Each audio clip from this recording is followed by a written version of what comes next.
Let's fucking play some D&D. I'll take a sniff for you and tell me how it goes. Tom, whose turn is it to go? I don't know.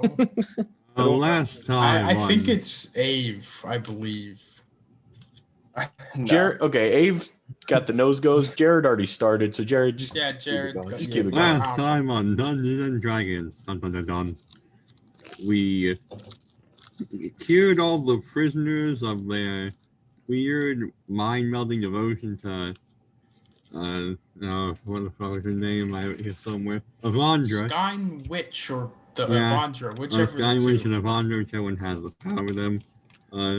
Sweetie went back. We then went back to the hotel. Sweetie wrote a letter to Enigma. Roku went and got a sick cat, non-magical. Sweetie went and got a sick cat, magical. That lets him have tentacles. You know, Sweetie likes his tentacles. Never seen if anyone know where that's going. Oh god. Then we went to Enigma's bar / place to rendezvous and tell her that we did the job and get her signature. We did that. Roku and Hogar stayed up there to play with her while Sweetie sat down in the bar alone, drinking away his sorrows. And well drunk, Enigma also read the letter Sweetie wrote to her. And then Hogar cured her of drunkenness. And then the crew set off back to Saras. I can't remember if we teleported there or flew. I'm pretty sure we teleported, right?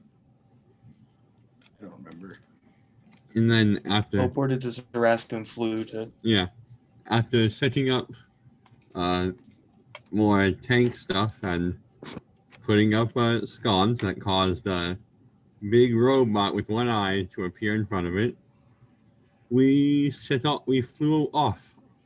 Hogar and Sweetie on Cheddar's back and Roku on his cloud, trying to keep up with Cheddar, and took to the mountains to eventually reached the dwarven town of right here somewhere. I am not right here. Mid-rock. Mid-rock, that place, yeah. Because it's a big rock, aka a mountain, in the middle of the continent. Yeah. And then Very that's clever. basically it. Right. And also an interesting addition since the last session, it is the mid-second of Morora as well, which means whatever you want it to mean. Which means something. Which means Halloween's in 4 calendar days. system for you guys, and now you all have Halloween's to in love 4 me. days. That's true. Halloween is in 4 days. I'm gonna punch some kids. Wow, that's a scary costume. Giving me flashbacks. Can't do it. PTSD. All right. With that, you guys climb to the top of the mountain underneath a gigantic, titanic, not only skull but skeleton of a serpentine creature, where you now walk up to the steps of a full-sized castle that is in the bottom part of a skull. It's confines within the jaw of that serpentine skeleton. And you see 2 armed guards as well on either side of the big wooden doors.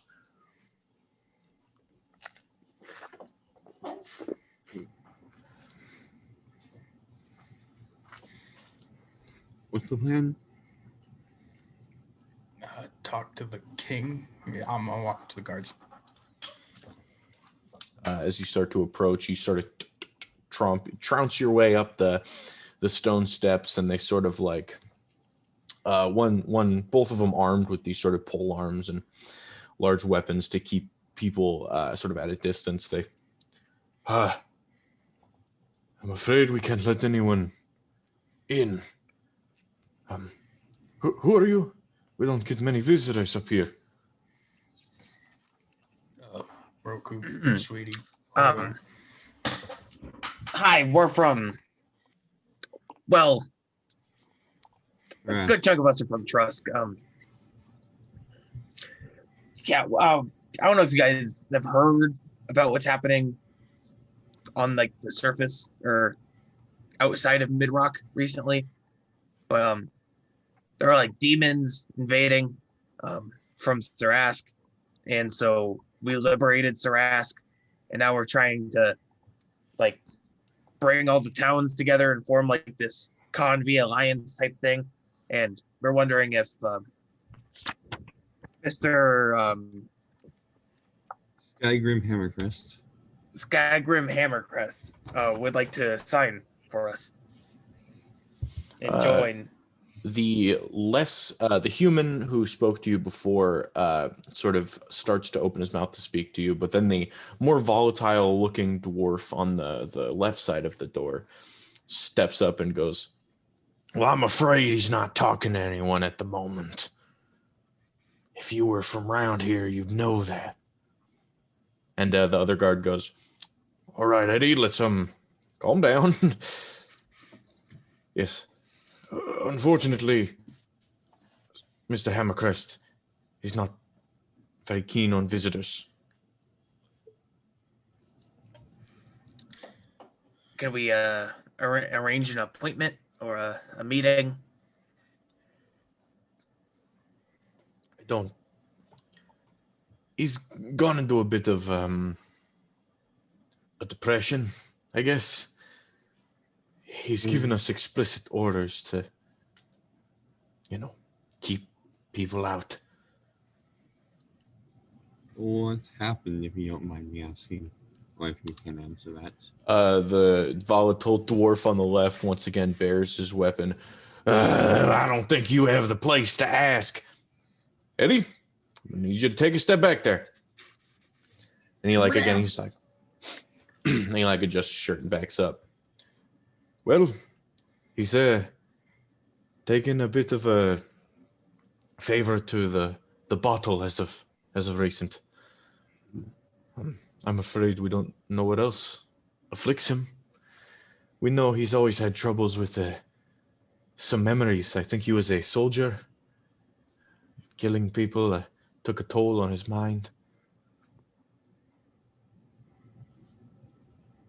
So, is this the reason he's gone into a depression of recent? Not entirely sure. You don't really ask him. He's sort of a man of few words and many violent outbursts, but he's mostly harmless.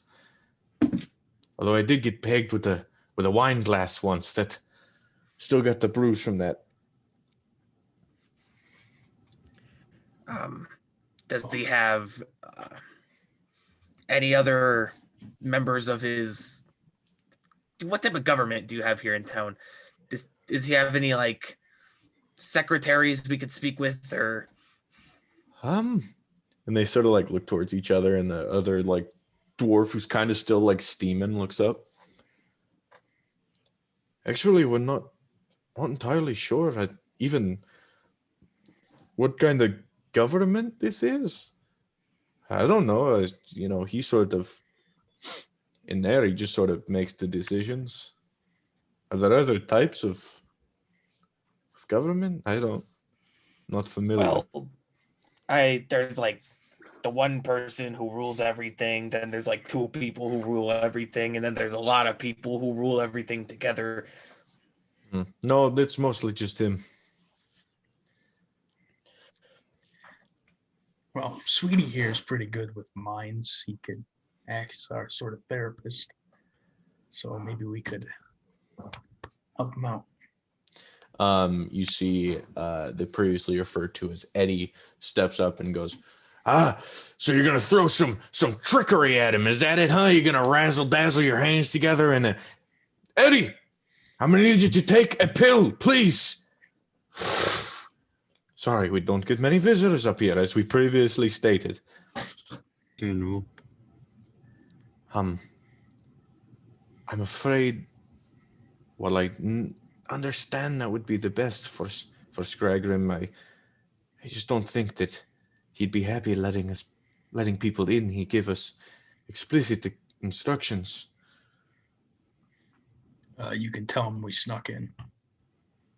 Roku, I need you to roll a persuasion check. Why? That's a terrible idea. Why you just blame it on us? We want to 22. cause peace. We invaded your home, by the way. Well, we got to talk to him somehow. He's not going to be happy to see us either way. As long as you play it off as like you're just really good and not that we are inept, you know? We're really good. I mean, look at us. Okay. And I turn invisible and walk around them. They sort of start like letting you past. You just the doors swing open, and the dwarf sort of peeks his head in as you walk in and barks at you and goes, "If I see a single thing misplaced in there, oh, you boys are gonna get it." And the doors start to shut, and he's like, "Come on, man, we talked about this. You're giving off a really aggressive energy."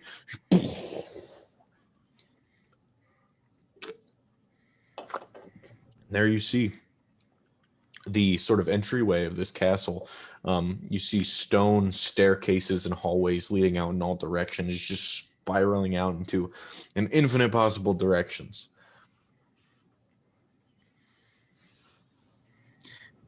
Maybe we should have asked where to go.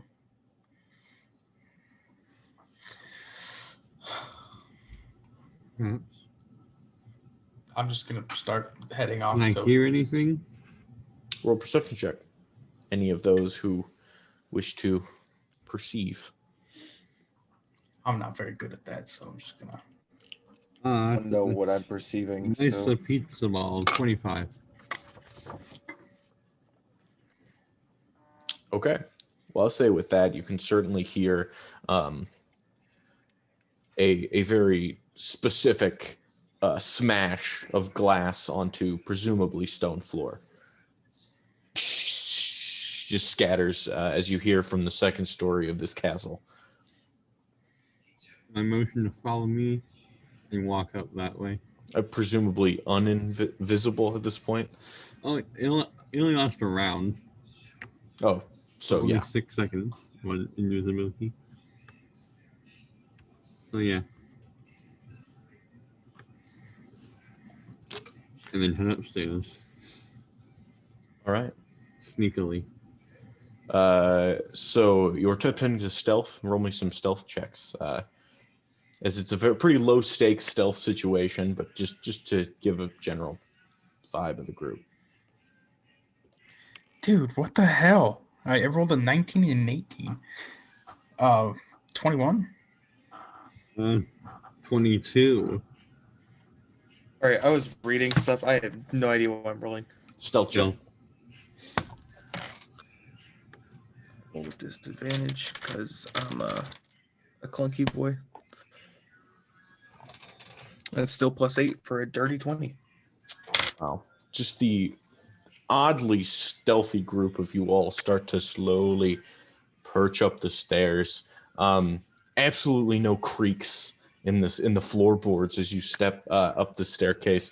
You walk along this red carpet, and out from the bottom of a doorway, you see a bit of light shining through, either from a window or from a candle of some kind, lighting the area. And as you slowly sort of peek under, you can see shards of broken glass that have been skewn out from underneath it, as presumably whatever is beyond this relatively innocuous oaken door is the destination you wish to reach. I point to the door and point to what eye does Roku have the eye of Vecna in? Left eye. I point to the door and point to my left eye. And I look through. You see, you're a very average, stocky dwarf, muscles bulging, veins bulging from the muscles that are bulging, a lot of bulge, an uncomfortable amount of bulge, as it looks to be sort of structurally unsound by how stocky this dude is. Yet he's small, rather smaller than the average dwarf even. but his hair is long and it all the way down his back, but it has been braided and stuck and held into sort of this long dreadlocks and ponytails and braids that have kept it upwards. And the same goes for his beard that is all sort of tinged orange, sort of your classical type of a dwarf. And he's currently sucking down a glass of some sort of dark colored liquids behind a desk. And you see that beyond this desk is a doorway to the outdoors, where sort of natural sunlight is pouring in. And and as he sips, he sort of stares out into the area beyond. I'm gonna slouch down into like a short stance, bulk out my arms, and imitate a sad dwarf.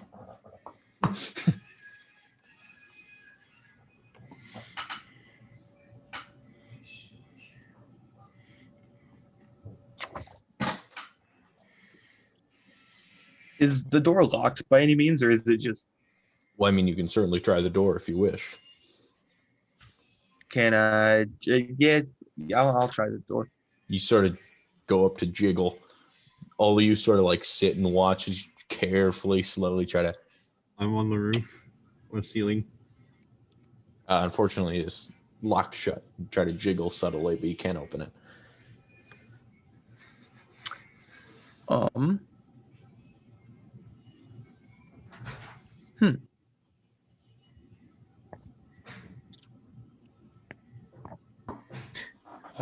Maybe a knock. I'll look around. Not the magic. Not the magic knock. That's fair distinction. Who is it?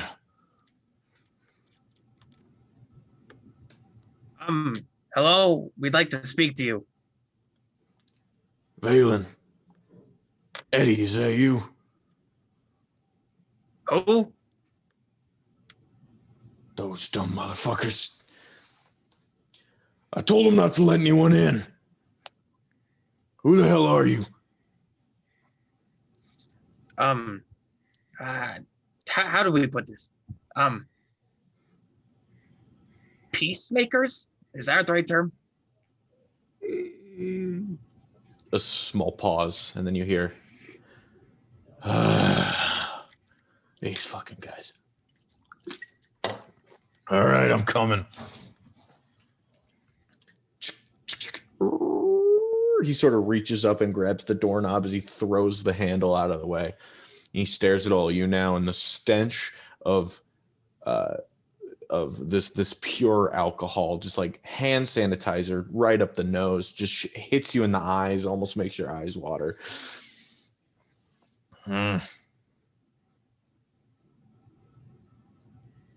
For starters, he's clean. So what did you just do to me? I made it so you stop smelling like Before you finish your sentence, he just unsheathes the knife from his hip and goes to like grab you by the scruff of your shirt. You think I want any more of you fucking magicians fucking with me? Huh? I just made you stop smelling like alcohol. You son of a bitch, don't fucking touch me. Don't even look at me casting any spells, you understand? Would you like the smell back? Yeah. And he sort of like throws you off. Don't fucking look in my direction. Don't be waving your hands. Don't be mumbling under your breath unless you give my permission, you understand? Yes. He throws his like long sort of trench coat almost thing backwards, and he sticks the knife back in his hilt, and he goes around his desk. He pulls out a drawer, brings up another roundish bottle filled with this dark liquor. He goes, boom. You guys have real shitty first impressions. Time to make up for it. And he fills up his glass way up, like beyond the average sort of thin layer that is given, as he sort of fills it up to the top. So I don't know how much you've heard about outside of Midrock in recent months. But there were some demon invasions, that whole stuff. They were positioned in Sarask. We decided to liberate Sarask, and now we're trying to basically get the leaders of all the towns to form an equal alliance, just so if something bad were to happen in Convi, you can look to a friendly neighbor. I'm not interested. Would you be interested if you were given big armored automated carts that could do mining for you? Nah. We got miners here. Why is this important to you? And I mean, really? You tried to bribe me with automatic machinery because you want things to be peaceful? Well, we've been in a kerfuffle with some deities, and what's the opposite of a deity? Like a deity for demons, demon Demon lords. Lord. That's looking the word for it. So, just trying to gain some more security. Deities, huh? Like what? Gods. You've been in contact with gods? Well, his dad is actually Cord, the god of strength and storms, was it? I'm technically kind of a god, kind of. Roku, would you roll me a dexterity saving throw? Jesus, is he throwing like a glass at me? Yes, that is half full of alcohol. Can I try and catch it instead? Sure. Roll me an athletics check. 11 plus 21. And he's still like sipping off the top layer as it's like filled to the brim. And oh, bullshit. And he goes to throw it and completely lets go too early. His hand follows through, but the glass just falls to the floor several feet in front of both of you. As Roku, you instinctively like try to grab it and then like.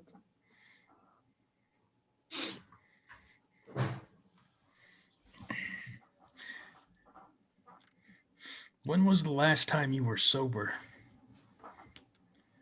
When was the last winter solstice? Oh boy. Uh-oh. Do you want to be sober? No, I'm all right. Oh, the king of Midrock I leave his title as Lord. sits in his castle, sorrowfully drinking.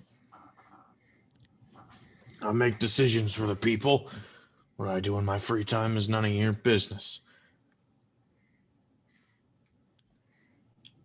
Make decisions for the but you're drunk all of the time. I can think better when I'm drunk. He pulls out a dress drawer and whole new bottle as he. Fuck, I broke all my glasses today.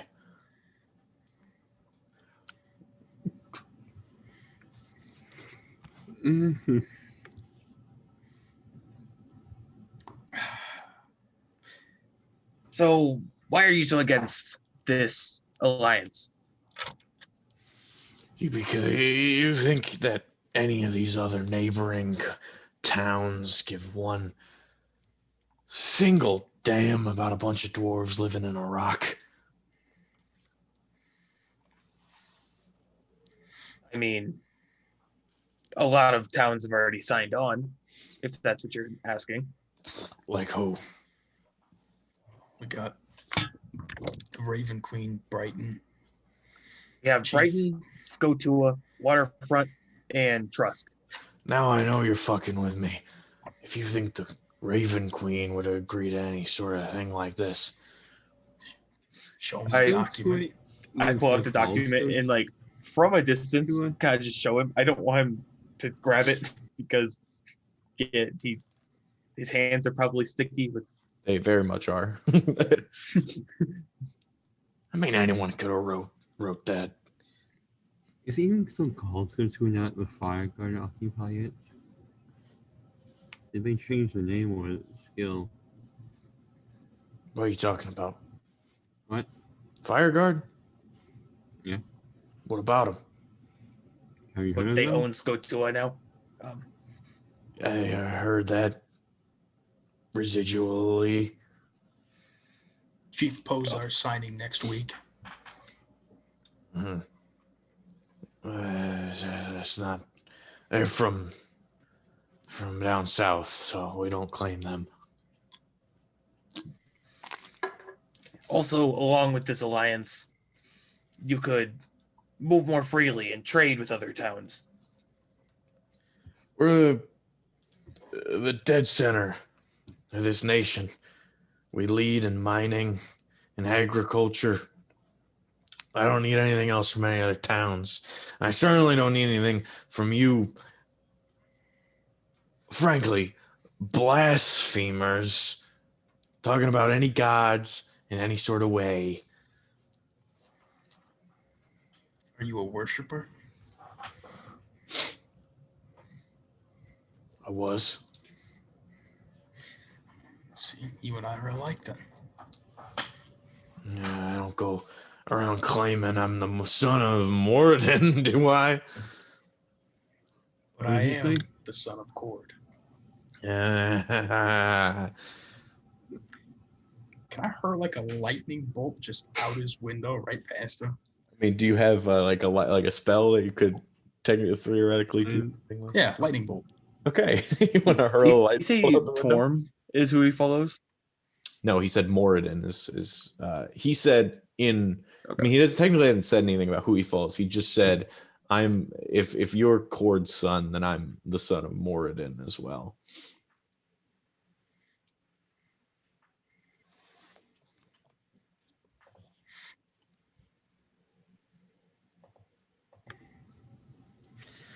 All right, I'll admit that was rather impressive.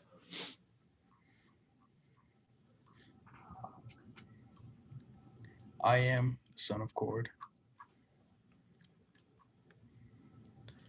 You He think is I my father. you think I haven't seen a lightning bolt before? I've fought, okay? I've been hit with more lightning bolts than you've shot through windows. All right? Well, it has just been the one, so. May I ask what battles you fought in? I don't know you shit. Correct. Well, if you want to, I don't know how this is really going to help our case, but I'm going to explain it to you anyway. You see that, or you think that we're not serious about trying to make peace in the area. No. You misinterpret. I don't give a shit that you're trying to make peace in the area. I don't need peace. Okay, especially not ones. How you claim to make peace, yet you say you have run-ins with deities? How can disrupting the natural order of the universe have any sort of peaceful resolution?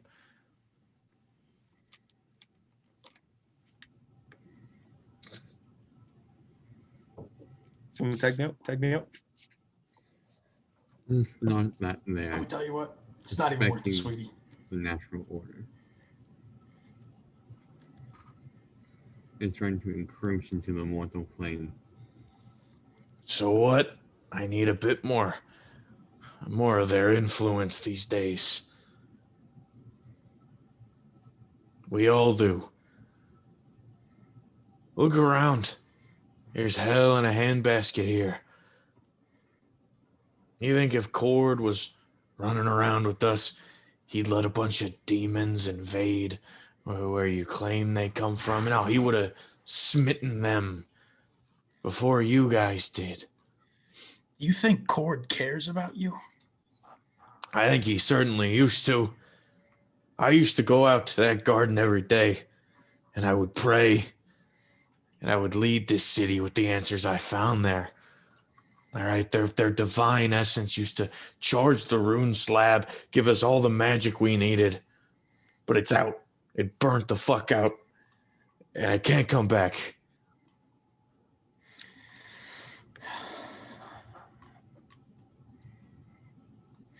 He does not care about you. He doesn't even care about his own sons. Yeah, well, I don't really care about you either. You guys don't understand what I've been through, what I've had to face. You know, I met another group of guys just like you. Arrogant little shits who thought they were gods, who thought they were better than the gods. Oh, frankly, we could use a bit of their influence at the moment. I nearly survived one of their encounters years ago. And every day I think Morden, I think Avandra, Ayun, Torm, any goddamn spirit I could get my hands on that I managed to outlive groups like you. But they're gone now. So if you think they're encroaching in this plane, you're wrong. They got out while the going was good. You see this ring? I hold up the red ring. Yeah. I've been cursed with this ring by Avandra herself. I now have one of Avandra's right-hand men, if you will, in my head. Well, if we could all be so lucky. You want to consider me lucky? I used to have a guiding voice through my head. So yeah, the fact the gods have favored you over me makes me question just about everything. Well, you see, Avandra is siding with the demons. So I don't think I'd consider myself lucky at all. If you make another outrageous claim like that again, I'm gonna need you to get the fuck out of my sight. You think it's an outrageous claim? I think you're outrageous people. And I think you're not as special as you all think you are. Then how can we prove it? There ain't no damn proof. Because I can't talk with Avandra anymore.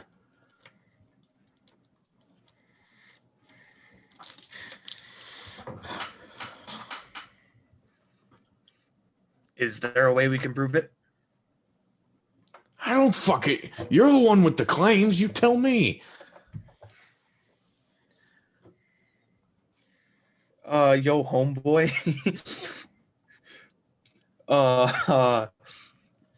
Do you know anything about this dude? Can you see? Wait, can homeboy see through my eyes? Would you like to ask, homeboy? I would like to ask homeboy. Through the moments of silence as you talk into your head, you get nothing back. And all four of you all just sit in silence and stare at each other. What is he doing? I don't know, he does this sometimes. Having to have God in his head at the moment. It's been a wild ride for him. Anyway. Skyn Witch. Knock, knock, knock. Again, no responses. You were met with silence. Unlike my two associates here, I have no godly powers or claim. I am just a guy who is very skilled with a bow. Good. That's Professional what we monster need. hunter. Less people talking to being prophets. And what is important to me is the safety of the little guys in the world. Those who can't defend themselves. Whether through ignorance or just being weak-willed or weak in body. what is going on is threatening those weaker people, and I do not want to see them suffer.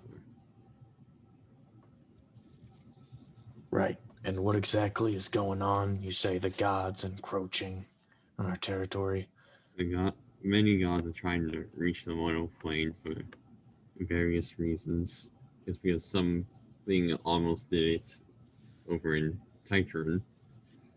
The Raven Queen has already made it, and other than her initial homecoming, That thing in Titran was no god. So don't come to me with these sort of claims.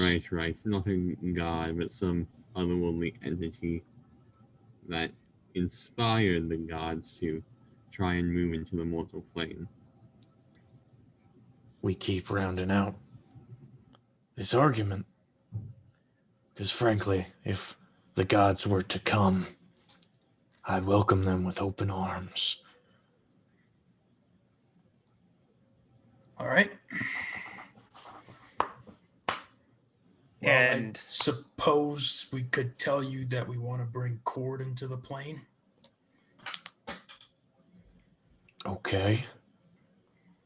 And you could help with that. See, that wasn't something we were going to share with the leaders here. He is attempting to incite you and see if you were lying. So I would say roll a persuasion check because you're not technically lying. So like it just skirts the 25. I thought you said he hated you and people like me. Oh, he does. Well, then why you want him here? Why else? To show him that we're good. Show him what we really are. What are you gonna do? I don't understand. He'll spread his influence through the lands, give strength to the weak ones, etc., etc. Mhm. That makes sense. And then when he sees that we're not all pathetic sacks of humanoid shit, Right. he won't be so angry. And Then you maybe need me to make that happen? there's a ritual, and we need the continent's leaders to be a part of it. Well, that is me.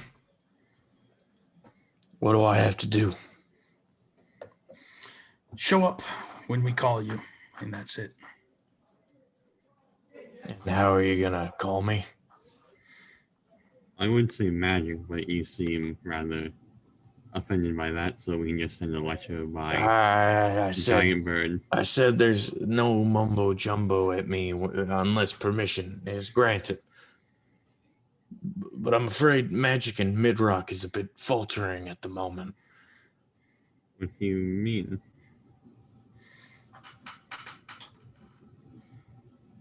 Well, if we get Cord to this plane, that can all change, right? There's a stone that we channel our magic through. Comes directly from the divine. Gives power to everything down here in the mountains. But I'm afraid the stone's gone dark recently. So I'll tell you what. You scratch my back, I'll scratch yours. You go up into my garden and you try to figure out what's wrong. And I'll sign this thing or whatever you want. Right, point us the way.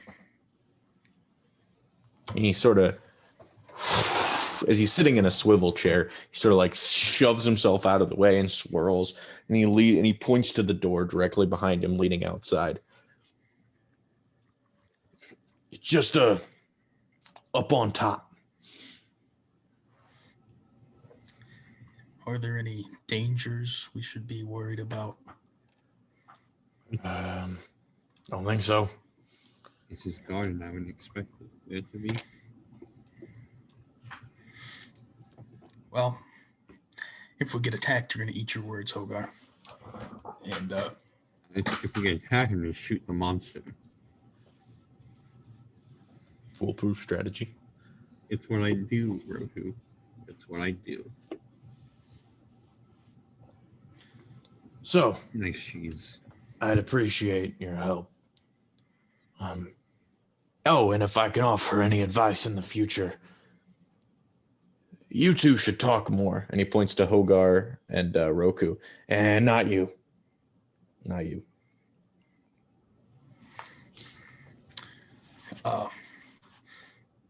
when we come back, maybe we could share a drink and you could sign the treaty.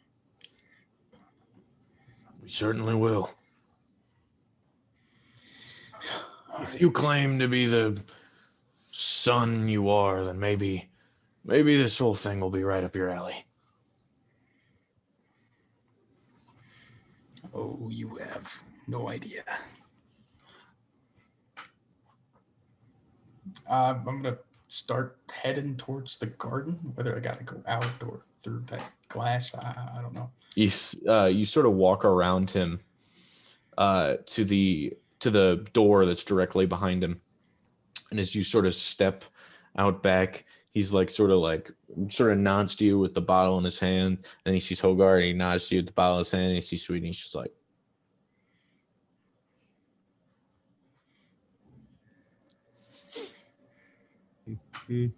Walking outside.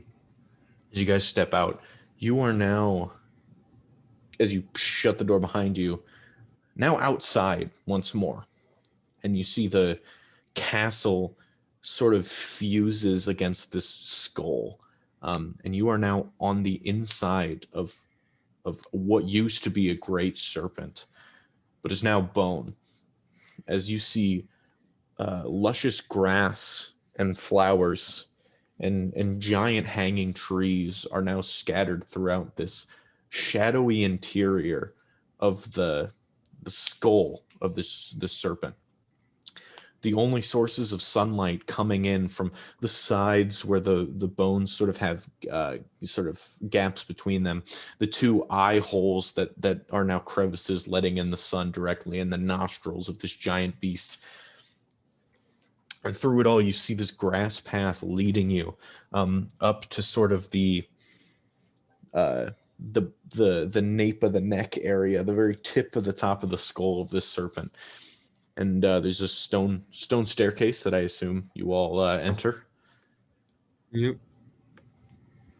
With it, you guys walk to the top of this monstrous skull, and it has,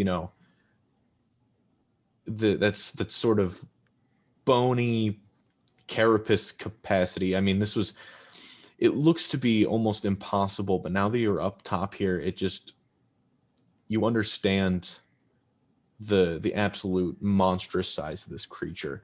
And as you look off the edges of the top of this skull, you see the entirety of Conv. I mean, you see the curvature of the earth around you. You see above the clouds, and you swear you can see cities in the distance of the world around you, as you are now on the highest point in the entire continent, staring down at the world below you. With that, you sort of walk a bit farther up the sort of front of the skull. You move past the nostrils, and that's where you see the very tip of this nose. You see let's see, 1, 2, 3, 4, 5, 6, 7, 8, 9, 10, 11. You see 11 statues all lined up around you. To the very, very front, there's the headlining statue is a dwarven statue carrying a large hammer. But you look around and you assume these 11 statues to be gods. And as you walk forward even more, you find a small sort of praying area that is set out in front of all these statues, as well as a large, I mean larger than all of you, stone engraved with a large magical rune that seems to be it has a magic rune inscribed on the front of it, but the rock itself seems to be not radiating any magical energy of any kind. You assume this is where the problem lies. I'm gonna touch it. You go up and you touch this rock. Yeah, no, nothing really happens. It seems to be made of the same stone that all these statues around you are made of. But yeah, nothing particular about it. I'm gonna go Everyone- find so- cord in the statues. I wanted to try and identify each statue. Okay, roll me a religion check, both of you. Well, I don't know shit less than that one. Unfortunate. Yeah, me neither. I got 6. So you guys all look around at these statues. Some of them have very identifiable features. I mean, there's one that is a pale woman with a raven that has been carved out of stone as well, like sort of taking off mid-flight on her hands, of which you assume to be the Raven Queen. There's also one that's a giant stone dragon, who you assume is some sort of dragon god as well. But other than that, you're having a very rough go of it. That is until, well, you all see, but not all of you understand the dwarven characters carved at the bottom of the statues. They're sort of plates carved.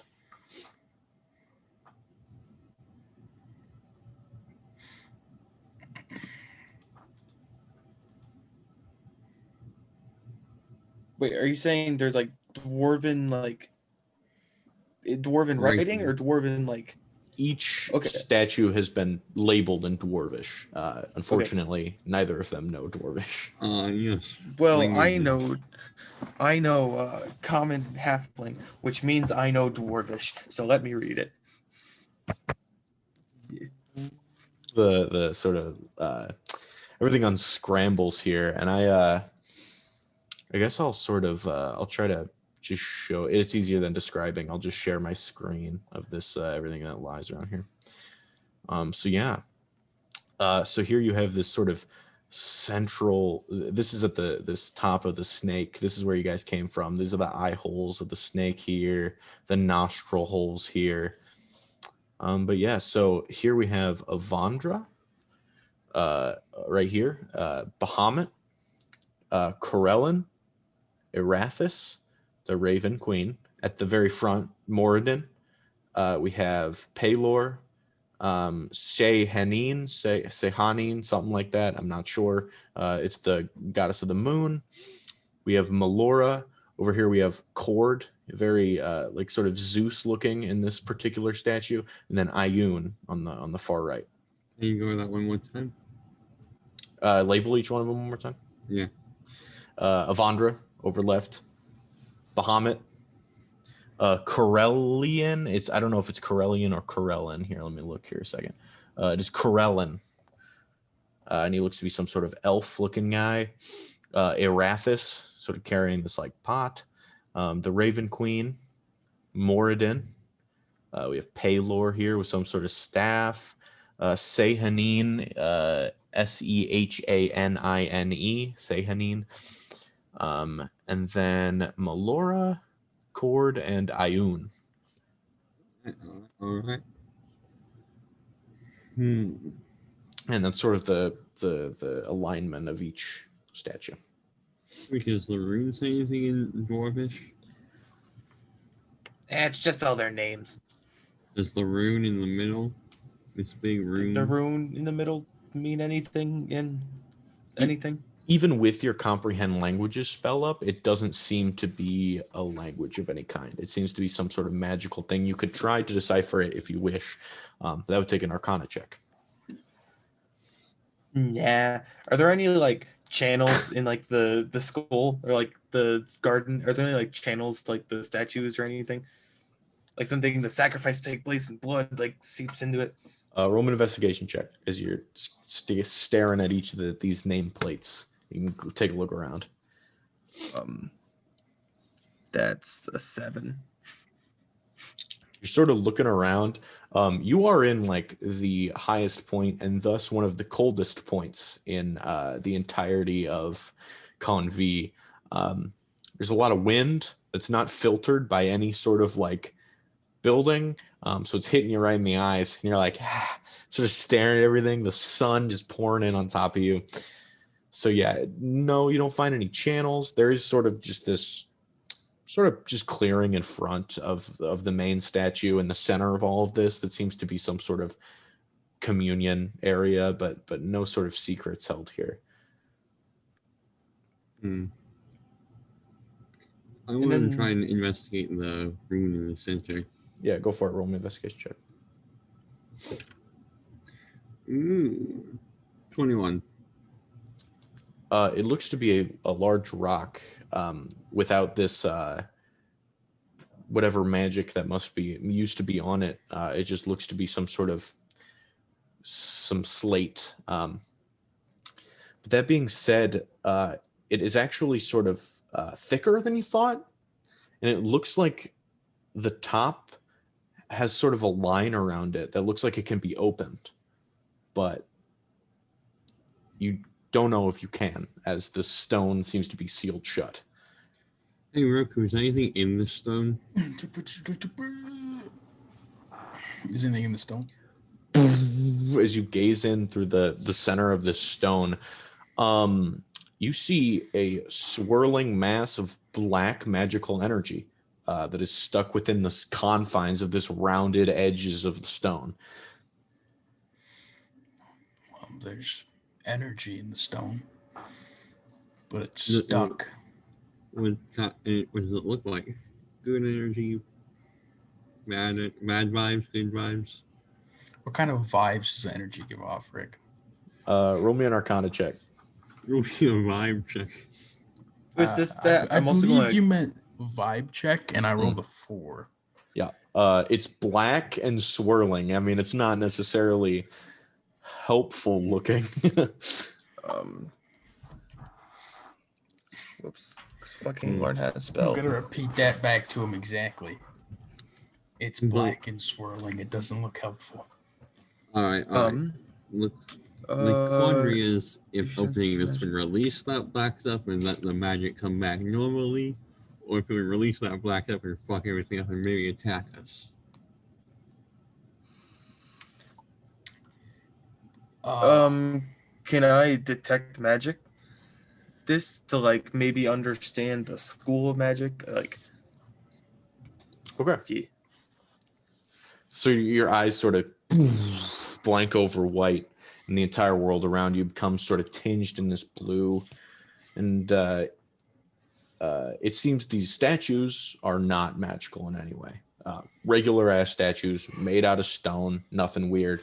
So if that was a worry, check it off your list. Just it was that idea.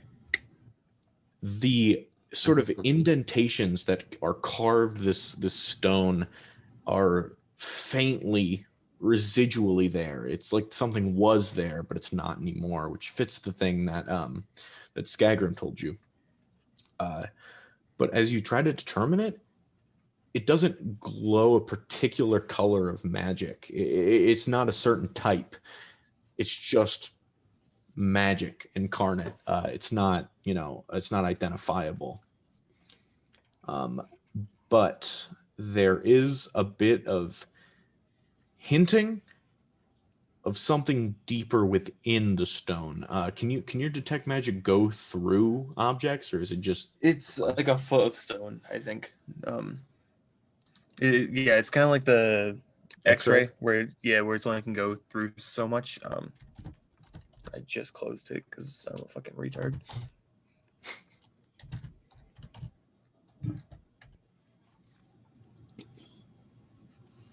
A foot of stone, an inch of metal, a shin theater leg. What was that? A shin theater leg? What? A shin theater leg? I can't speak today. So, A thin sheet of lead or 3 feet of wood or dirt. this is within that sort of range, and you are able to gaze further into the stone and confirm that there is a black mass of swirling necrotic-based energy that is sitting in the middle of this whole thing. And you Ew. see that in the center of this swirling, it almost looks like water, how it's like constantly circling. It's like a current constantly moving around itself. In the center is all of that magical energy in the perfect shape as the rune on the rock. It seems whatever is in here has sucked in the energy from the rock and has trapped it in some sort of way. Okay, so we're on an elevated platform, right? Like the top of the school. Yeah, you guys are pretty high up. So if we were to go off the edge, there would be a big drop off, and then it'd be like a cave down into its throat, right? Out the back, there's sort of like a skull and then a castle, and then it would be like out the back of its throat. Okay, but what I'm saying is like, okay, if this is the skull, and like let's say these are like what the teeth would be, can someone go from here to walk under to here? That's kind of where you guys came from. Is underneath is the main garden area, and you guys entered up into a second story of it. Okay, so we can't like somehow get to like underneath the top of the skull to like go from the bottom instead from the top. You can. You can. If Hogar were to go underneath again and climb under, then he theoretically could as well. Hey Hogar, could you check this thing out from in the mouth? All right. Kind of just like walk off the nose area and You take a step past the dwarven Moradin statue and just crest over and stare directly down at the harsh elevation of the very, very edge of this mountain. So not only do you have this long drop to the mountainous ground, you have the mountain drop to the regular ground as you just stare the highest altitude possible downward. well, this is Rug. this is cool. Continue walking underneath the mouth, and you go Cover sort up of my quivers so the arrows don't fall out. as you several quivers you tuck in, and as you walk under the mouth, it looks the stone is not engraved into the skull. It seems to be its own object that has been set up there because it doesn't seep through the top of the mouth at all. I go back up. So the stone is just its own thing and not carved into the skull. Capiche? Got it. So, how do we open up the stone? Does anyone have like a chisel? They could just chisel around the stone. What is your idea for chiseling around the stone?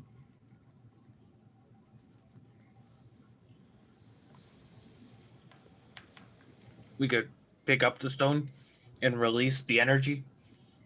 But there's some way to open it already. Have we tried just opening it? No, but it looks the rock does look pretty solid though. It does have like an indentation line, but it looks to be sealed in some way. We could try the magic knock. None of that would work, or that's impossible for the spell. But Wait, I do want to try before I do knock. What can I try and understand what those the rune? Or Arcana check.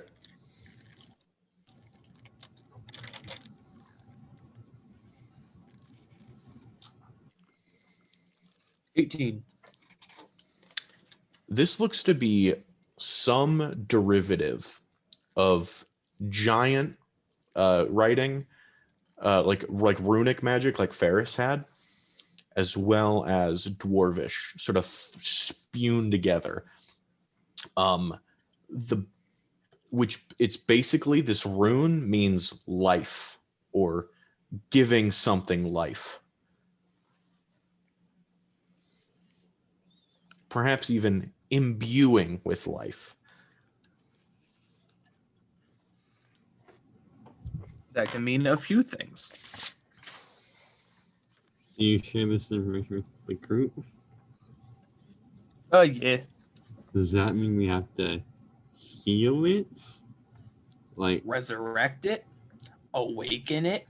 speaking about resurrecting, Oh God. don't we need to resurrect that genie? I don't think the Raven Queen would be very happy about that. I can't let it happen in good conscience. Although I can walk in the other room and pretend like I didn't know it was happening. What a great boyfriend you are. I know.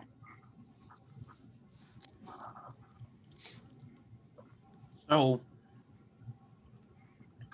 do we want to try and? Okay. I'm gonna try and heal it with lay on Well, hands. we'll try it quick. Okay. How I'm gonna much? give it 1 hit point. I was gonna fucking do it with healing word. Fuck you. Fuck me. And you see this little blue sort of energy spring up, like almost like a loading bar at the very bottom, except it is just a fraction of the way through this thing. I'm gonna So give we- it just 1 hit point until it fills up further. Okay. Yeah, How many I'm not how many waiting- hit points are you willing? 1 to hit give point is at a really the time question. until it just. I'm not keeps waiting going. this long. Second level healing, second level cure wounds. Okay. Roll for our hit points on that. If you are in the healing, Avery, be my guest. 9, 13 hit points. Okay. With your 1 hit point and your 13, it goes up about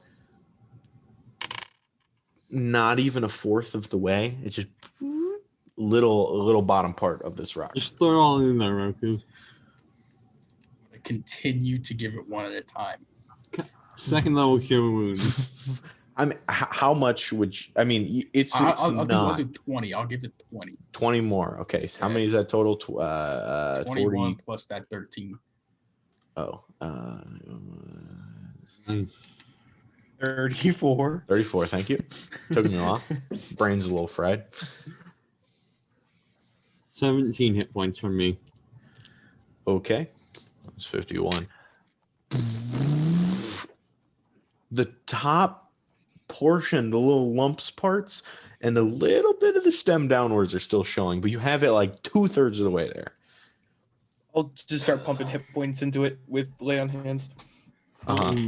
Yeah, that's not the question. It's how much. Yeah, how much are you willing to go here? Till it's full. I Yeah, how have a many- max how many- 20. So How many lay on hands hit points do you give? Yeah, that's really what let's go 5 for now. Is it full after 5? It is not full after 5. It is still just inching its way up there with these small increments. Anything I'll give less it than like a 5. 20 will not move it very much. Okay, I'm just gonna give it the other 15 of mine.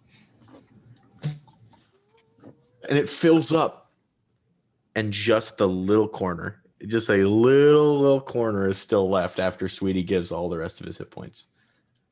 I'll give it Uh, 4 hit Okay. points. No. Fuck you. I want to do it. Fuck you.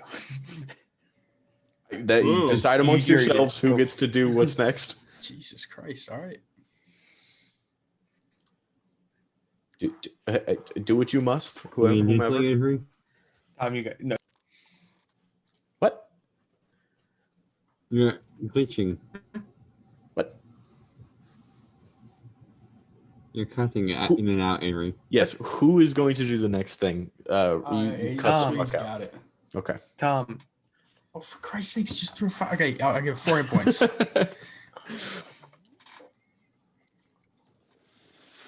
This magical energy glows, and you guys hear this sort of shrieking as immediately after it's done, which you all go, "Oh, that's not good." Like God.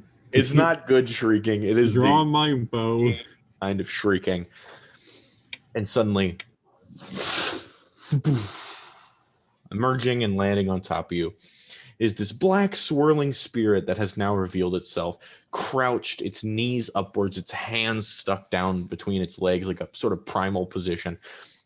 As you look up on this black shadowy figure, and you see it's sort of like fleshy, but it's also black at the same time, and it has this facial area with this weird rune carved into its face, and it doesn't actually have any eyes or ears or anything. It has these long swirling antenna horn looking creations, and with that I need you all to roll initiative.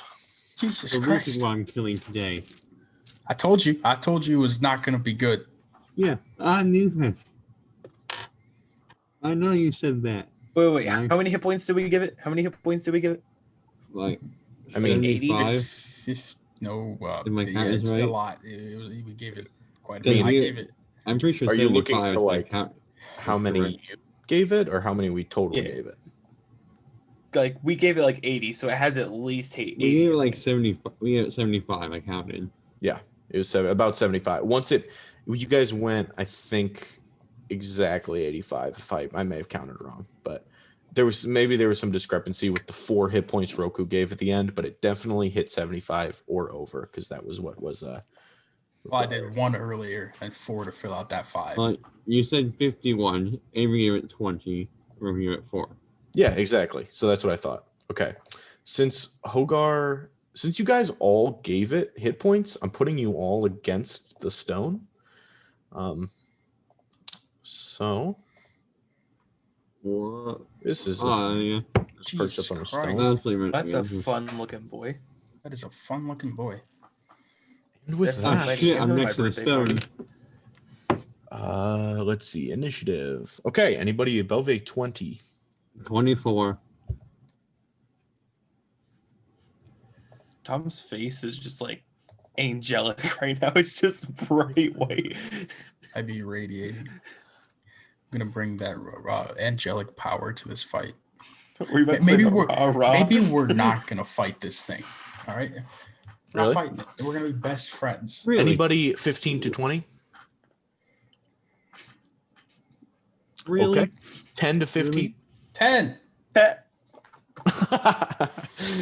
Avery's curse Sweetie continues. and Roku, because That's- it is weird how consistently Avery gets it can't be a coincidence. Like, it has to be It's- fate or something. Face like Avery, you must share combat with someone, be it the enemy, God, an like ally. it's never like it's like 9 times out of 10, it's me sharing initiative with someone. It's No, very it's fucking it's- rare. Yeah, it's 9 out of 10 you. It's almost. It might always be you. Oh, this boy's already fucking out That of thing dodge. looks No. fucking awesome though. Sorry. Yeah, he's a bit fucked up in the face region. And he A sort bit? of opens these slits in his face and just, and it has a sort of a hint of like a sort of moose, as it like has that weird sort of shriek at the edge of it too. It's like it's a very elk. strange. It's almost animalistic in its nature. And then you see it start to phase. Parts of it start to disappear and turn ghost-like, and even his legs phase through the rocks between underneath him. Oh, this is what we're doing now. Oh no. And That's with all I gotta that- say about that. It is Hogarth's turn up first. Well, 100 mark, Perfect. and then running away. Where would you like to running away? Just back a lot. Okay, how much movement do you have? I have 35. I'll go 15. Okay. He's not gonna. All right, I'll take 2 shots at him. You can certainly try. I need you to roll with disadvantage, please. Does he not have melee attacks? Roku or Hogar? No, that big thing. Lack of opportunity is what he's saying. Oh, why? Thank you for reminding me. I'm very indeed. sorry. I'm very sorry. I almost did. I was like, okay. Hogar. Does an 18 hit you? Yeah. Are you resistant to force damage at all? Is anything? That's a good point. Jake? There might be one I am creature. resistant to force. Let's see. What is that? What? That is 28 damage. As a reaction, I'm gonna reduce that by a D10. Go for it. You get 6 off that, so 22.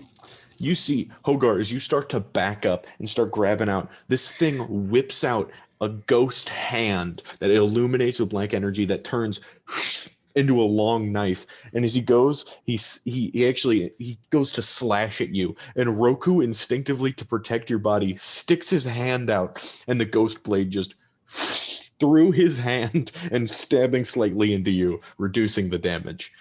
Roku has no effect on your hand, but you stopped it a little bit.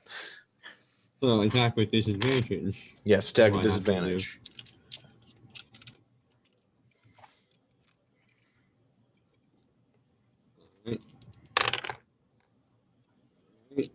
That is a dirty 20 on one Certainly hits. for the sharpshoot. And the Sniper other shoot. is a 14 for the sharpshoot. A 14? Yeah. This is just enough to hit it. As this guy is dexterous, but he's also naked. So Good point. no armor. He's very feral looking. Hope you guys weren't planning on, being friendly with Would us you like separate you're the going. piercing and the cold for me, please? He's resistant. Oh wait, never mind. It could Wait, be which either one or. is he resistant to? I don't have My to answer guess- that question. My guess I is could answer piercing that question, but because or wait, you don't Might have be magical cold. piercing. yeah, Because it's he a looked magic animalistic. fucking bow. So does that mean your arrows are magical though? Yeah, that's how that works. Okay, so it's That's how it magical works. piercing, so it's definitely cold then. What might resist magical? What is all piercing? Either way, could you please roll me the? Yeah, I'll separate Okay, it. okay, cool. We're having a debate, and this is more important. 10, Maybe he's immune to cold. I'll stop. 18, stop trying to help. 18 What plus if he's immune to cold? 32 is 50. All right, What? 50 magical. What? Oh wait. Oh yeah, the second one did hit. I was like, the second one was 14, but that just hit. So Mhm. yeah, so that's I rolled high, so that's 5, 10, 16, 18 plus the 32. This is The straight 50? sharpshoot is 50 piercing, and then 5 cold. 50 piercing, 5 cold. 5 is halved already, or is that just how That's much you got? 5 is how much I got, which I guess is 3 halved. O and K. With that, And then I mean, like, this thing's hard to shoot anyways, and just walk up stand behind Roku, like directly behind him. Roku. Oh, like walk up? Yeah. Okay. See me It as a was like- meat shield. I'm not shooting him any better from far away than shooting him close up.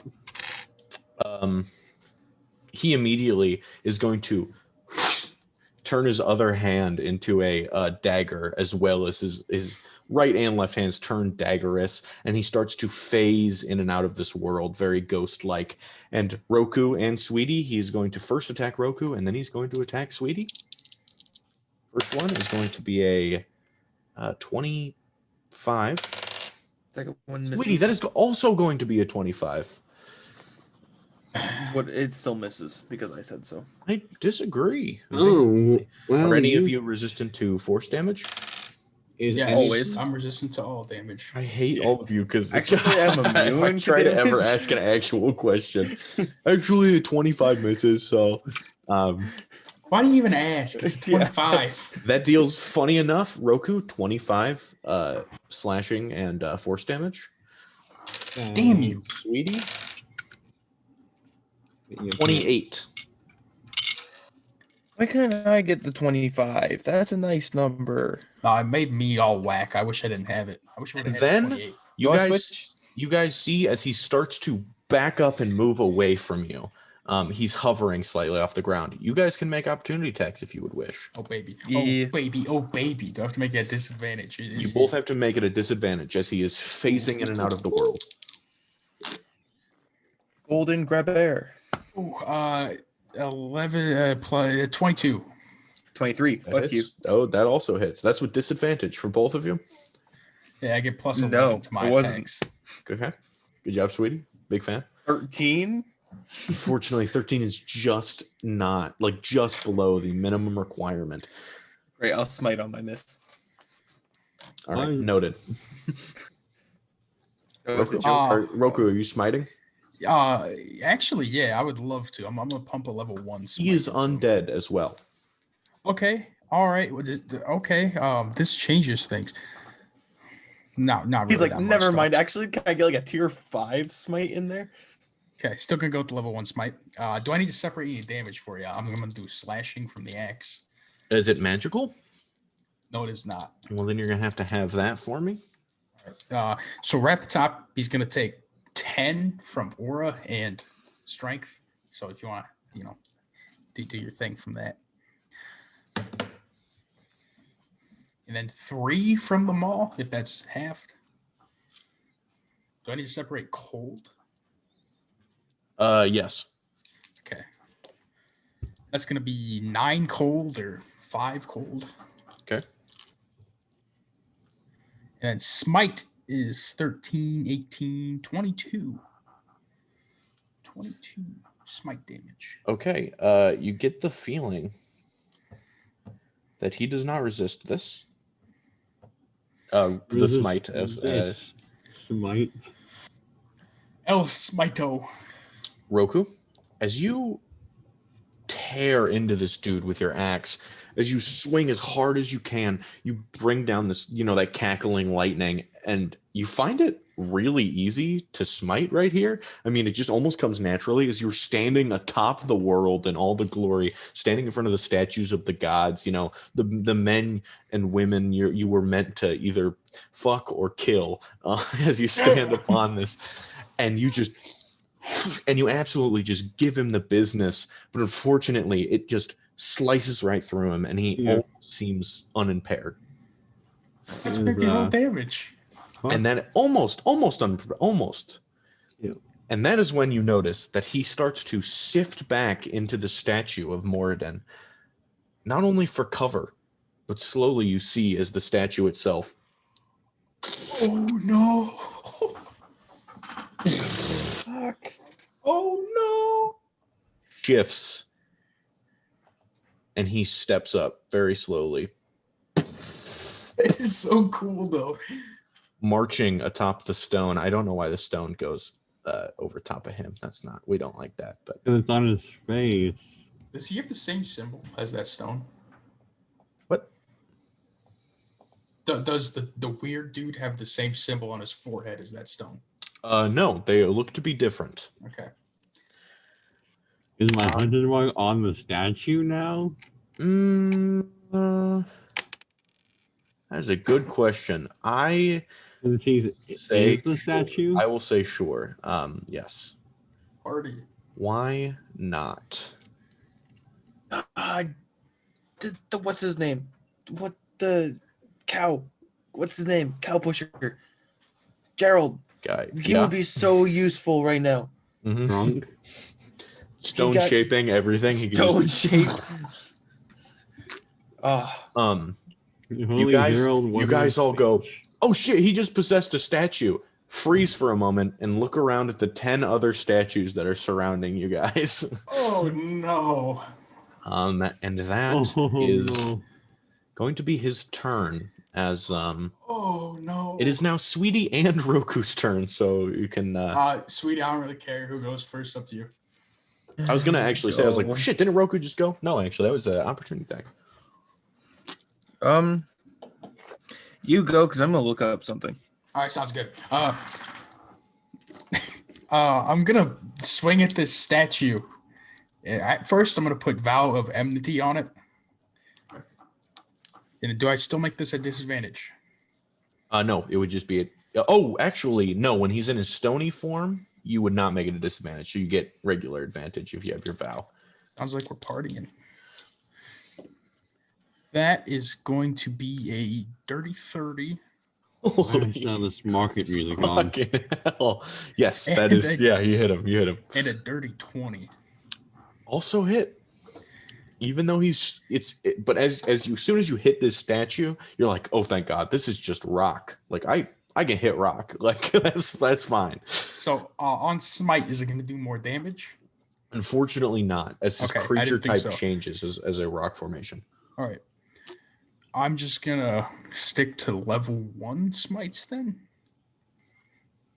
2 of them, that is. Okay. Test the waters here. Do I need to separate anything for you? Still separate the cold for me. Okay. Actually, as well as the axe. Okay, both smashing and slashing. Yes, he's immune to both if they're non-magical. Not immune. Sorry, resistant. Okay, so he's going to take 20 from strength aura. So just want to do your thing to that. Is okay.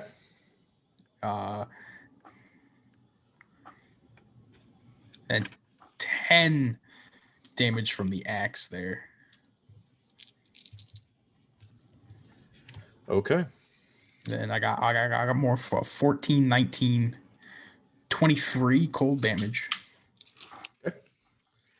You notice as you hit this thing, Hogar, you saw it a little bit too. It doesn't look to be taking this cold damage at all. So I shouldn't even, like, in both forms, none. Nothing. Just I'm just nothing. gonna stop Both rolling. That's gonna forms. save me from rolling dice. Well, my best weapon is a snowbow, so I can't really say no Well, I to didn't- cold.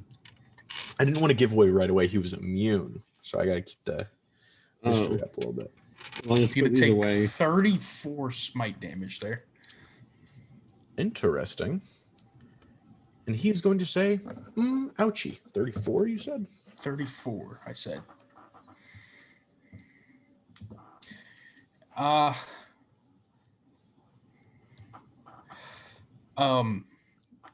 I'm gonna stay right where I'm at. Because I see Well, no you reason certainly not can. to. You chip the shit out of the statue. You're breaking off portions, and you can see sort of that dark, gangly energy within it as you break it open. Unfortunately, though, when you try to hit it, it sort of recedes back into the statue. But you are actively crushing the statue, like you're destroying a structure at the moment. Adamantine would be fucking fantastic right now. Well, there is an adamantine Warhammer somewhere. You scroll out Just- a tiny bit. Not even on you remotely. With that, sweetie, here up. Okay. She's adamantine.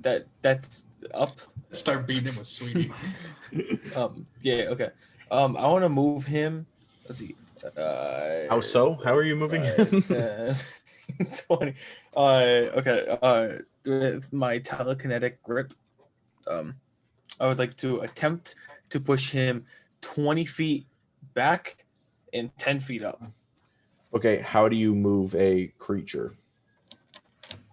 You can try to move a huge or smaller creature, make an ability check with your spellcasting ability contested by the creature's strength. If you win a contest, you move the creature in 30 feet in any direction. Okay, roll a You trying to strength. throw him off the snakehead? Doesn't he hover? You know his other form hovers. You're not sure how this one moves. Yeah, As throwing a statue off a snakehead? But also, the creature then isn't close to other statues.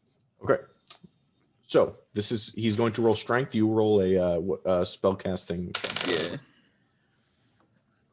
I don't know. What'd you get? How's a 9? That is unfortunately not enough to move him, as this thing looks pretty fucking strong and uses its mass against it. As you start to shove it back, you use the pedestal that it stands on. As when it moved earlier, it shifted its rocky pedestal. You start to shove this thing, it breaks its feet from the pedestal and kicks it off, which then goes flying off the snakehead instead. Well, that's my turn. Okay. With that, it is now going to be back up to the top with Hogar. Slay his prey. Okay. pull out 2 of my blunt arrows. I have a few of those. Mhm. And shoot at it. Okay. Alright. Not at disadvantage. Yay. Well, the duality of man. A 3, which would be a 10 with sharp shot, the sharpshoot, and a natural 20. Well, the natural 20 would certainly hit. Right. So it's flat out immune to cold, you said? Yes, it is. So I'm gonna roll that. Waste everyone's time. Alright, it's this plus 16.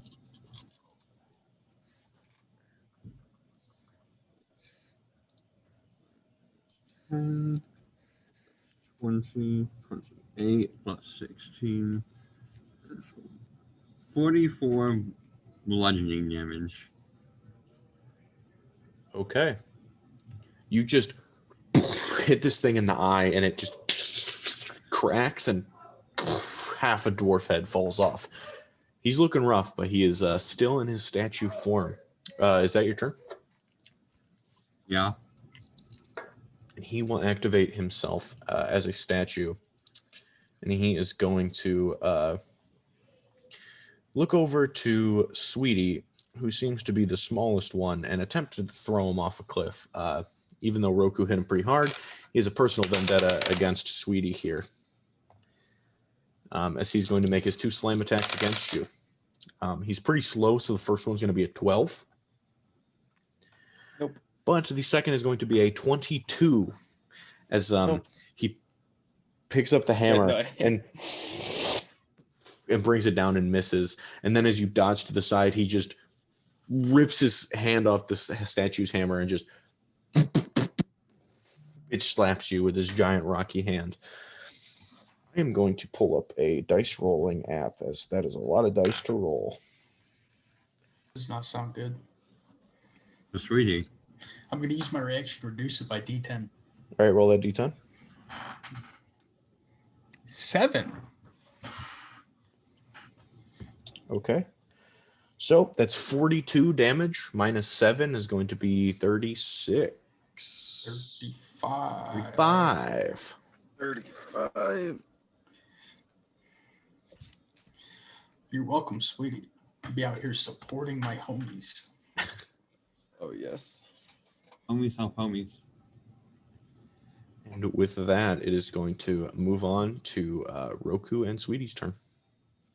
Sweetie, do you have a preference?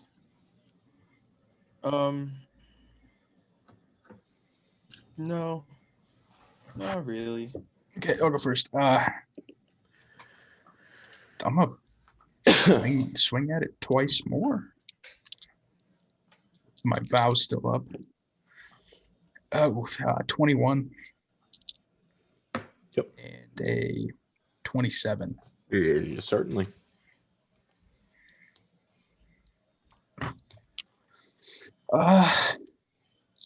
No smites here. Just gonna improve divine smite. So 20 off the top from aura in whatever, strength. 8 from the maul. And 5 from smite. Not a very productive round breaking this thing, as a few more pieces stitch off, but he's still wielding a giant stone warhammer in one hand, as well as a big rocky fist in the other. As a bonus action, I'm going to cast Shield of Faith on myself. Okay. Using my last level 1 spell. Roku, you sort of like throw this sort of like golden energy up, and you guys all see as the statue of Cord shoots the energy over to his hand, and you like look back tracing the route, and you're like, fuck, go yourself. Stop it, Dad. Okay, we won't think the same thing. Roku's your turn. Can I position myself? Can I try like over Sweetie. I'm gonna put my legs over him, so he can try and swing at me instead of Sweetie. Okay. I'll say.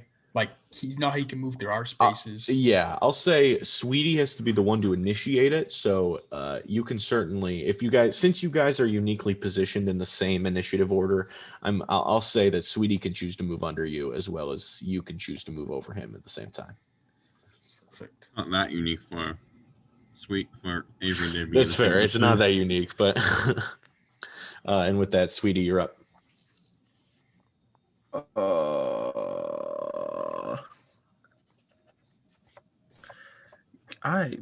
Telekinesis was a good idea. It's just that he's kind of a strong boy. Yeah. He's I strong don't know. as fuck, I believe. I guess I'll bless my boys. Oh, homie, you know how it be. Give him the little bit of the Garden of Eden bless bullshit. What's up, my Statue homies? yourself glows. the lemon statue of Sweetie. Yep. Oh, We gotta make it before we leave. Yeah, you guys got to collect this all in the find a way to make you guys as statues. Yeah. Well, you know, the statue of the hero of statues, the garden. Garden of Heroes? Heroes. The Garden of Heroes. The statue of hero. Yeah. The one singular. hero. The singular hero, the singular statue, the singular hero. Yeah, I bless the homies. Here. Actually, Sweetie, would you roll me a history check right now?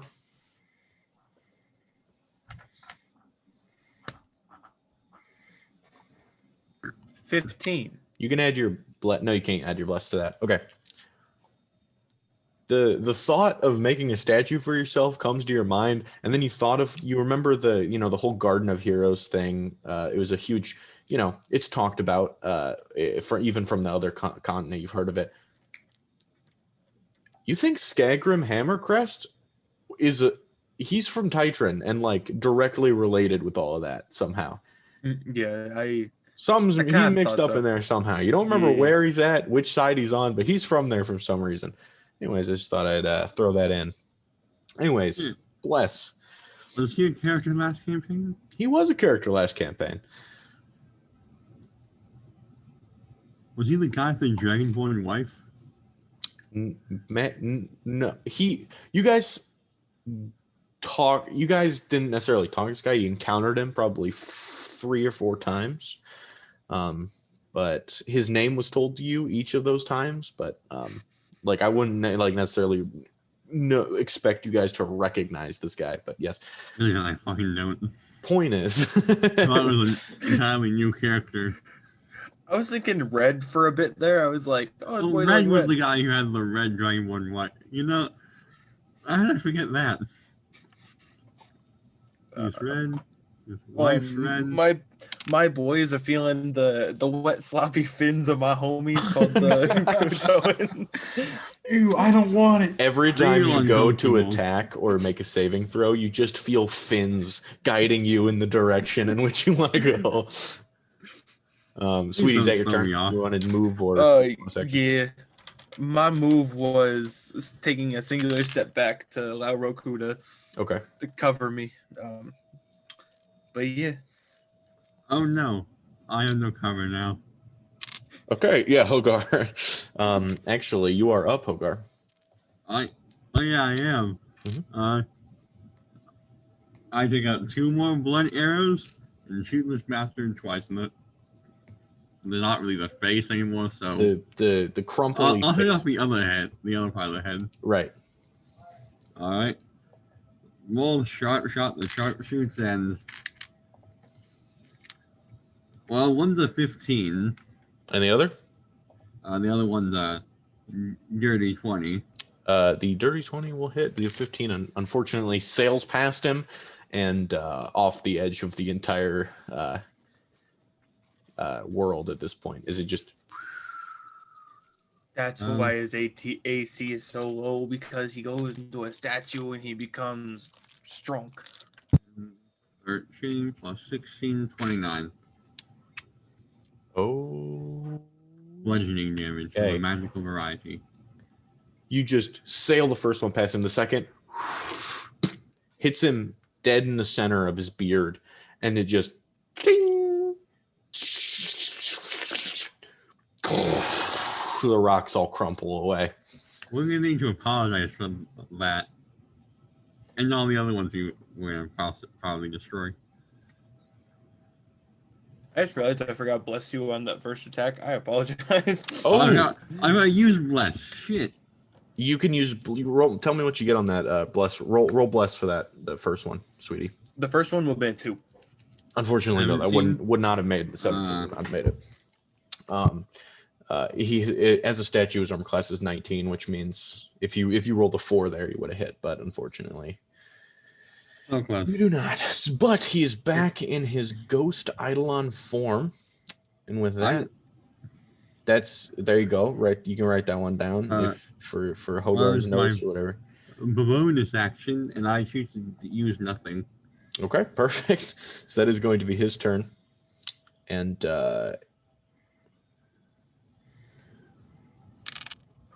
he is going to. Okay, so this guy is gone, but this guy is back. He is going to use a disengage action, so you cannot make attacks of opportunity on him. But he's going to run through all of you. Let's see. So 5, 10, 15, 25, 30. Oh no. He's going to run through all of you, and you all take. He's going for the dragon. You all take 10 points of force damage as he just flies in front of all of you. And then he is going to go inside this statue. I can go for the dragon.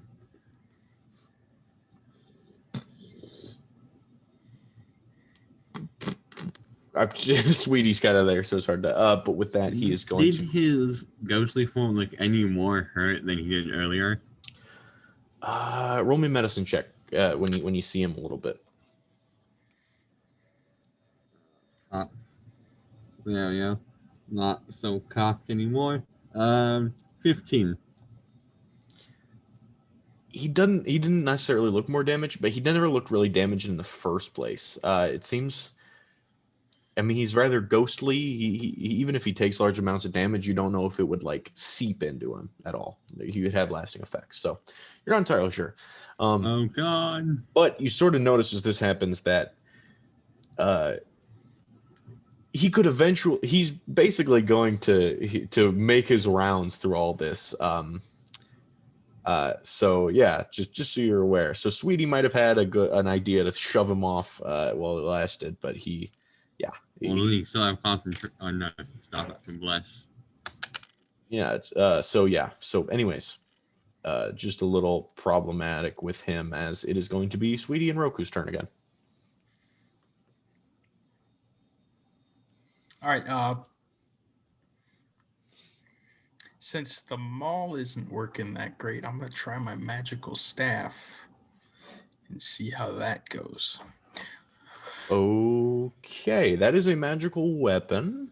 Yes, I'm going Fortress to. staff, I And believe. it deals an You extra said. lightning. So I need you to have the lightning damage for me, but you can keep the regular bludgeoning. Okay, I'm going to wield it in 2 hands. So I'm going to use the versatile D8. Okay. Is Vow still up on this thing? I would say so. We Okay. set that precedent with Hunter's Mark that it would transfer, so I'm gonna say sure. 100 mark and Slayer's Prey. Wow. Yeah. First one's going to be a 20. Nice. 20. Yeah, just 20. 20 is gonna hit. And then, Is it 22? 22 is gonna hit too. then an 18. 22 as well. Yeah, I rolled a was 2 gonna and a say, 4. if you would have rolled it literally, if good thing of that bless, because yep, you hit him with both those. Thank you, fish fins. You just feel these soft you, fish fins around your fins. carapace as you take a and you just take a big hunk out of this weird sort of urn that is she's being held over her shoulder. 20 aura and strength damage there. Does that need to be halved now that I'm wielding? No, with the regular weapon, it takes full. Okay. And then 4 lightning damage halved is 2. Then do I need to split smite at all or anything? Okay. You do not have to split smite at all. Okay. So then staff and smite is going to be 10, 23 damage. Okay. And then that will go, yeah, that'll be my turn. Can I shuffle around Sweetie to again block him a little? All things are under you. We'll shuffle here. You'll just try to boop, get in the way. Then I'm gonna heal myself with my hand thing, and then that'll be my turn. Okay. Sweetie? I'm gonna do the thing with the thingly thing that I do with the thing. You catch me. Literally none of that translated. I can't even guess what you're No, trying he to do. literally just said the thing about the thing. Oh, my bad. Thanks. Oh, Thank yes, you. the thing on God, the the thing thing. thing. I'm sorry. Thing. I'm sorry. So I'm taking the thing and I'm thinging him with it twice. So golden grabber. I don't know how I do. Can I do 2 attacks with it? Yes, but if you attack again, you won't grapple.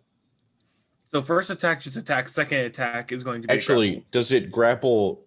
does it grapple creatures that are large? Oh no, it doesn't. So never mind. It'll just be so you wouldn't piercing damage grapple at all. anyway. It would just be the piercing damage. Smoke Okay. attack. So that is, oh god. Can I even? Okay, so I get +7. I rolled a 7, which is 14.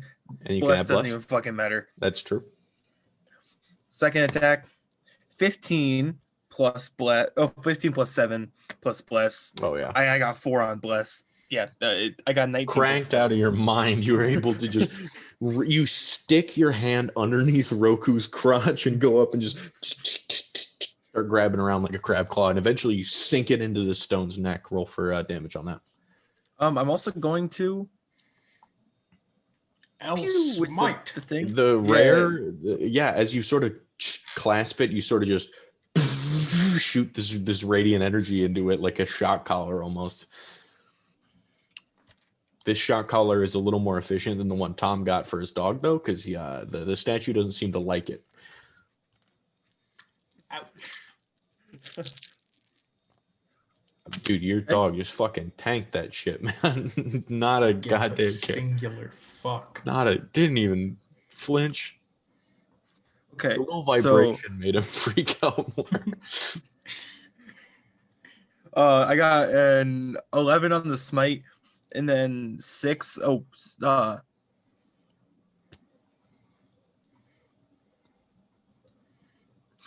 The golden grabber, is it can I use dex for it? No, it's a strength. Strength? Fuck. Okay, so that's 6 plus 3, which is 9, and then the 11 on smite. So what'd I say? 9 piercing, 11 smitten. He's been smitten. Or 20 total. Okay.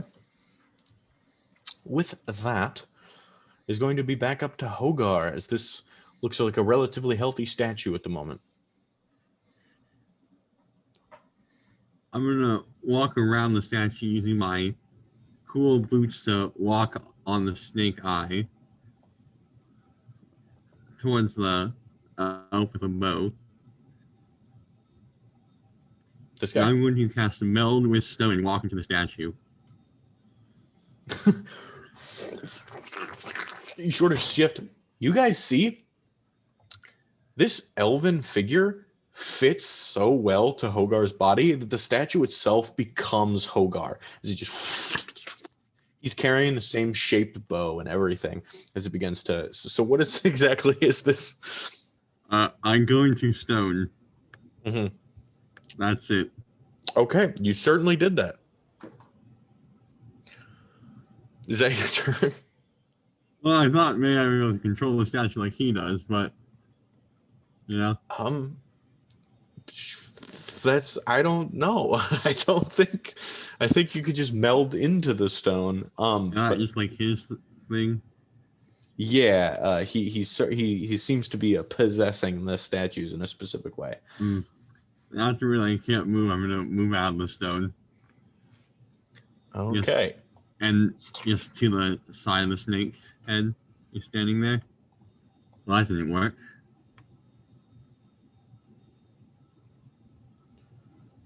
Right about here. Well, you can eject around here. Okay. That's it for me. Hogar, he's gonna huck a rock at you. You can sure try. He's going to get a 14, so he's probably not gonna make it. Nope. Just that. And because of that, Roku, he's gonna hit you. It's going to be a 26. Fuck yeah. With that, he brings down this giant cracked urn on top of your head and just dealing 47 points of damage. That puts me at 101 hit points. Quick question, Garrett. Satisfying. About how large is the snake's maw? Like how far is it from the top of it to the bottom? This snake? Yeah, the snake. You wouldn't necessarily know from just staring at it, but it looks to be a long way up and long way down. All right. It's very large. I mean, the width of it is. Oh yeah, that's a big motherfucker. Most rooms you've been in, so. That's a huge bitch. You had to guess several stories, probably 30 feet, maybe. 30 feet. And then, of course, beneath you, there's like sort of the mountain peak. So like if you were to fall off of it, you don't really stop falling until you hit the bottom of the mountain. Oh. Oh shit. With that, it is going to be Sweetie and Roku's turn. Sweetie, do you want to go first or? Sure. We'll try out this golden grabber. We'll switch it up a little. What? I said let's just go. Golden grabber his ass. Roku and Sweetie are saying this in the middle of combat. They're dodging blows from a giant statue, just like, yeah, let's switch it up. He's like, what? What'd you say? Like, just fucking. I got an 18 plus 7 and a 14 plus 7. So both of them are gonna hit, even without the grass in this garden. Dab. There's grass on the second layer of the garden. This up top part is barren up top, but then when you were inside the mouth, there was grass that was planted in there somehow. That doesn't I'm matter. not smiting on this. I'm just damage. Yeah, it was okay. That's 16 plus 6 for 22 piercing damage. So most likely 11 or nothing. That is correct. 11, not the nothing. Are you going to smite? Did you say you smited? No, I said I'm not smoting. No. Okay, no smoting. No smokes. That is perfectly fine, Roku. Now that would mean you're up. How cracked is he looking right now? How cracked is he on the sticks? He's cracked at Fortnite, bro. He's straight cracked. Some serious upfront damage, but probably if you hit it with everything you got, you might be able to break it this round. Maybe.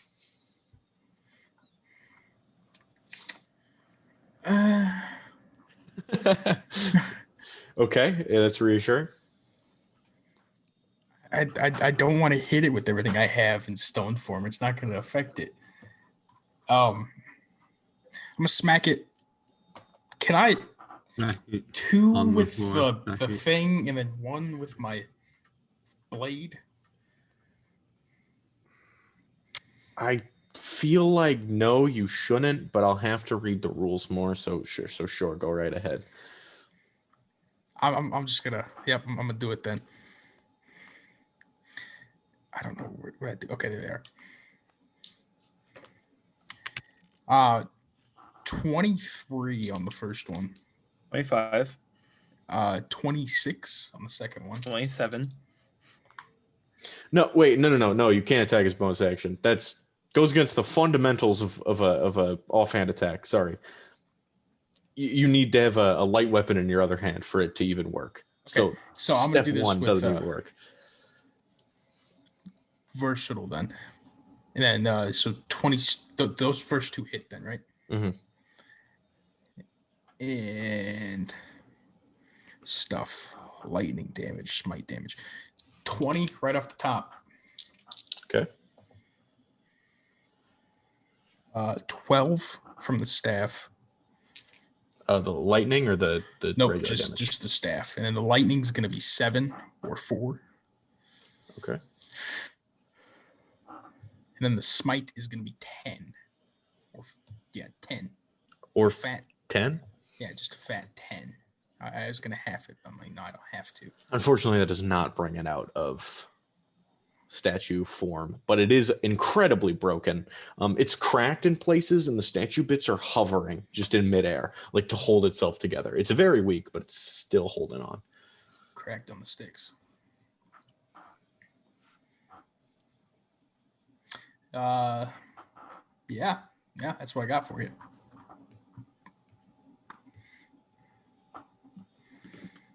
Okay. We are back up to the top with Hogar. I'm going to draw 2 arrows and hold my attack until it makes its move. Okay, so when it comes out of its shell, you After mean? it attacks, I'm going to shoot. Oh, okay. Sorry, readying actions. You have to be rather specific. I'm ready my action for after he attacks, I'm going to shoot. Or does something, I'm going to shoot.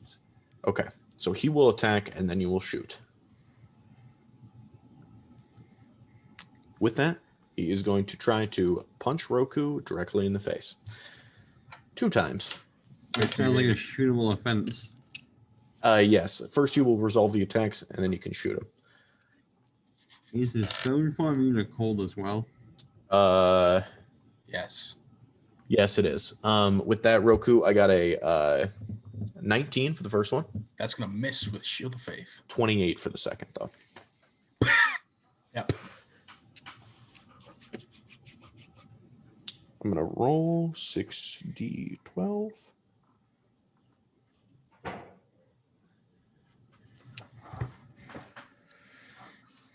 That is going to be 42 points of bludgeoning damage. Jesus Christ. Yeah, I got roll concentration too. Right. That's going to be 22 for a concentration. Yeah, I got to do math. Ooh, Okay. that's big one. Can I start attacking? Once Roke, yeah, actually, go ahead.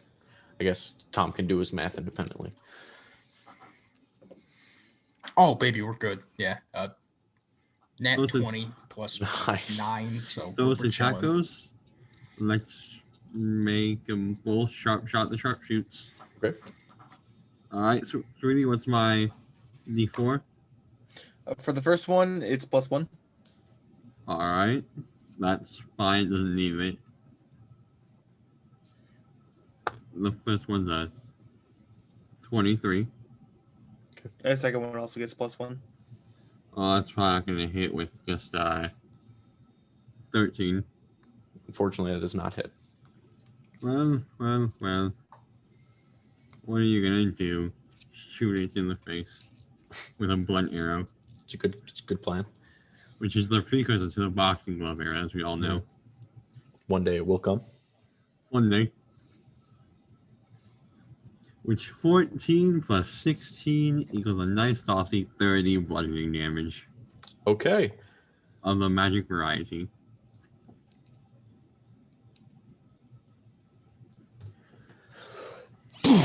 And you sink just one into the back of the head, and it just and it causes this a bunch of stone Roku to just tumble all over you, as he once again snaps out of it.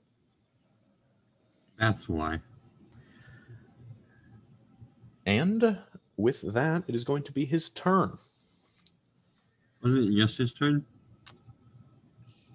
You He use Oh, punched sorry. Roku. Yeah. to Sorry, you attack. held your action. That's why I got. So yes, it would be Roku and Sweetie's turn. Right? No, didn't Roku just go? No, No, he just hit Roku. he He just just hit used Roku. his hitting thing. So Okay.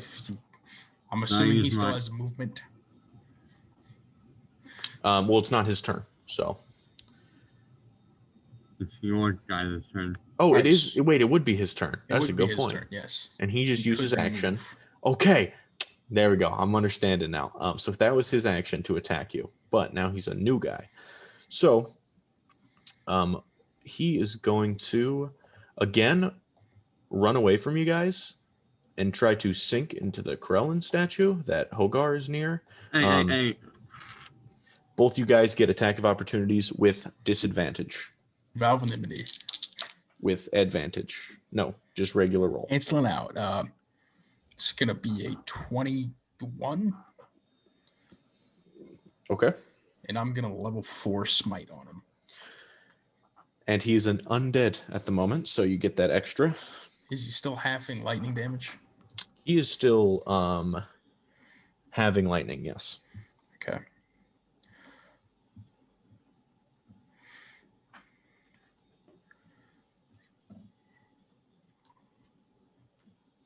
Is him melting into this a spell? It is a no, it is not. It's going to be no. It's just sort of an innate ability it has. So I can't pseudo counterspell it. I don't think so. No. Okay. 2 lightning damage. Okay. That is already halved. And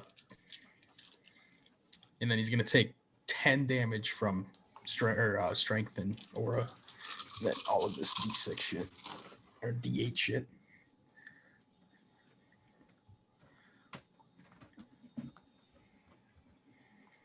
If only we had some way to improve our rolls.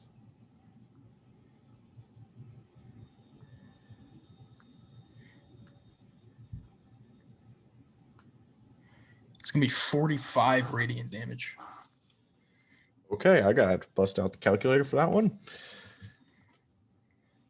Okay. 45 radiant and staff damage mixed together there. Right.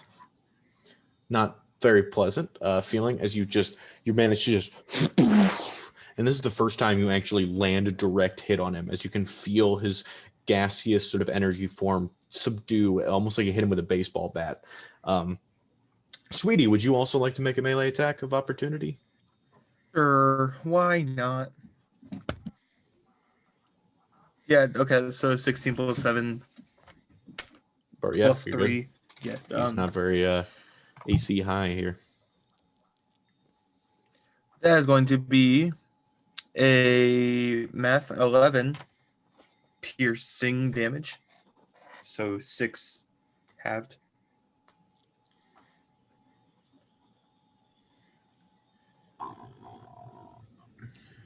Math. Okay. Okay, and with that, he possesses yet another statue. Sweetie, Roku, now it is your official turns. Would you mind going first, sweetie? And okay, I would like to do the things. Mario? First off, like for things I would like to do is like maintain concentration on the one thing. That's a good start. Good start. A good start. And then I would like to give a nice little fondle to Roku as well as by giving him an inspiration. Taint Pretty tickle. good inspiration. Nice little taint tickle of inspiration. It is scientifically And proven. and I don't know if I can do this because I'm kind of wearing clothes. Mhm. We're going to try it anyway. Can I try and Hulk out my my chesticle. My Your Your chesticle. Yes. Tentacle no, my chest. chesticle. hmm God damn it. From underneath Roku's legs. Okay. Do you know the reach on that? You doesn't haven't not matter. sent me any information on it. Sorry, it was in Tasha's. I told you to look it up, I believe. Okay, I can. Okay. But I don't think I told you what it was called, to be fair. It is going to be the what is it called? I think it is the Coiling Grasp tattoo. Tasha's. Yes. Okay. It is a creature within 15 feet, so you could move towards it if you wish I will move towards it. to get within 15. 5. Is it in the Raven Queen then? Or? No, it is in the one with Hogar. Sorry. Gotcha. Throne. Okay. That unit is based on range attacks. Sorry. Doing. Stupid statue. Yeah, and I would like to do the thing that All right. I think grapple. I don't know. It will make a strength saving throw against your chesticles. My chesticles, yes. Unfortunately, he only has proficiency in wisdom saves due to his undead counterpart infecting him, which means he's going to get an 8 on that save. The DC is 15, which Okay. means it takes 3d6 force damage, so roll that, and it is also grappled by you. Oh shit! Well, you're welcome, boys. It can attempt to escape with an acrobatics or whatever. The grapple also ends if you halt it.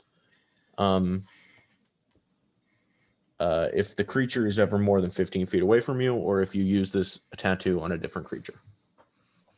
Yeah, I got the 12. The 12 damage. Force damage? Okay, force 12 damage. Force. Yeah, so basically you just this mass of writhing black tendrils grabs him at all different angles. And he is currently grappled and cannot move any further. Take that! I'm touching you. How much damage was that? I totally forgot. 12. Okay. Yeah. Okay, yeah, you end up like smacking him. Yeah, and you have this. So everyone imagine this 3 tentacles wrapped around this statue in front of Sweetie here. Yeah. Yeah. Yeah. And this says you can. It says which reach for a creature you can see within 15 feet of you. So there are no size limitations on what you can grapple and what you cannot grapple.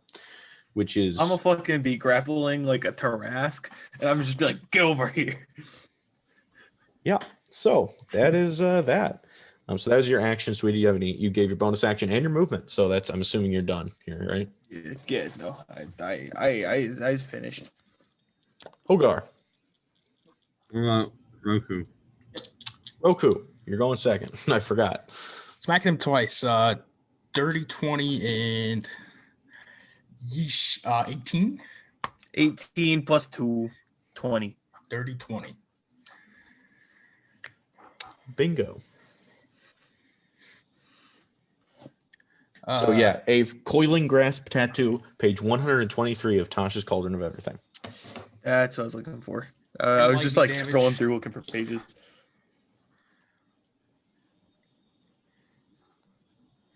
21 magical then radiant stuff. Mhm. And then 10 lightning damage. Didn't hear that earlier. And then 20 from aura and strength. I got a pee. Did you get that? How many lightning damage? 10. So half is 5. And then 20. 21 from the staff and radiant. And then 20 just from aura and strength. Okay. Thank you for that, Roku. That is now you, Hogar. Oh yes, so this guy is right next. I am standing on this guy's feet. Basically, yeah, you are horizontally by him. Oh hello. Oh goodbye. I turn invisible. Okay. And then I walk away. He will make an attack of opportunity on you with disadvantage. With his bow? What? With what? His bow, but it is still technically a melee weapon, as he is Shit. using it as a blunt force object. And unfortunately, that is 19 with disadvantage. That hits. So he is going to hit you. Nope. As a reaction, reduce it by D10. He rolled probably the lowest he's ever rolled here with a 28. Yeah, -6 on that. 22. 22 bludgeoning damage as you try to walk away. And where are you going here? I'm gonna stand on top of the Bahamut statue. And I'm gonna shoot at him twice. Where did I put the there they are. You At can make those with advantage. advantage because I'm you're invisible. invisible. Bitch. Well, actually, give me a second here. Yeah, you're good. You're good. You're invisible still. I was just messing with you. Just joshing you. Well, that's gonna hit. I'm just pulling your dick. Yank. 26 without bless. And 20, 30 with bless. dirty 30. Yep. That's like a double crit, right? Nope, not even close. Yep, go for it. And You that's sure about that bit? Plus I'm 7 is dirty 20 without bless. Then plus bless, I'm assuming is more. So once you hit both of those, when you're calculating the damage, I'm gonna go pee.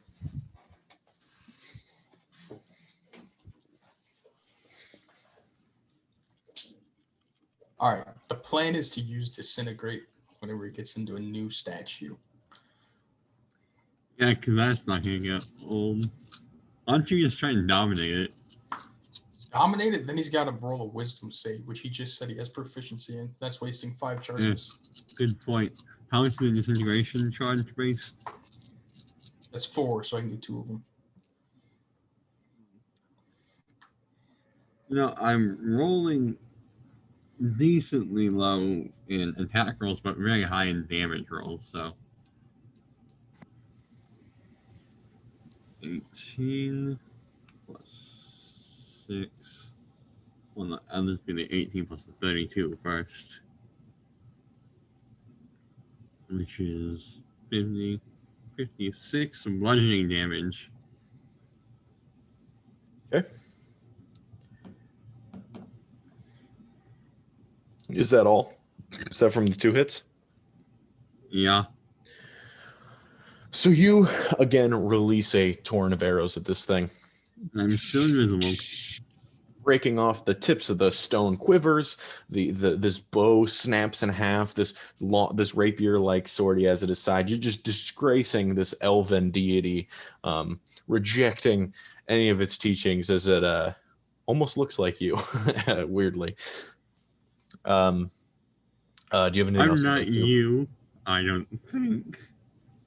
No, Yeah. I use my bonus action and action, so I'm And done. you moved. Perfect. That is going to be. I'm still invisible.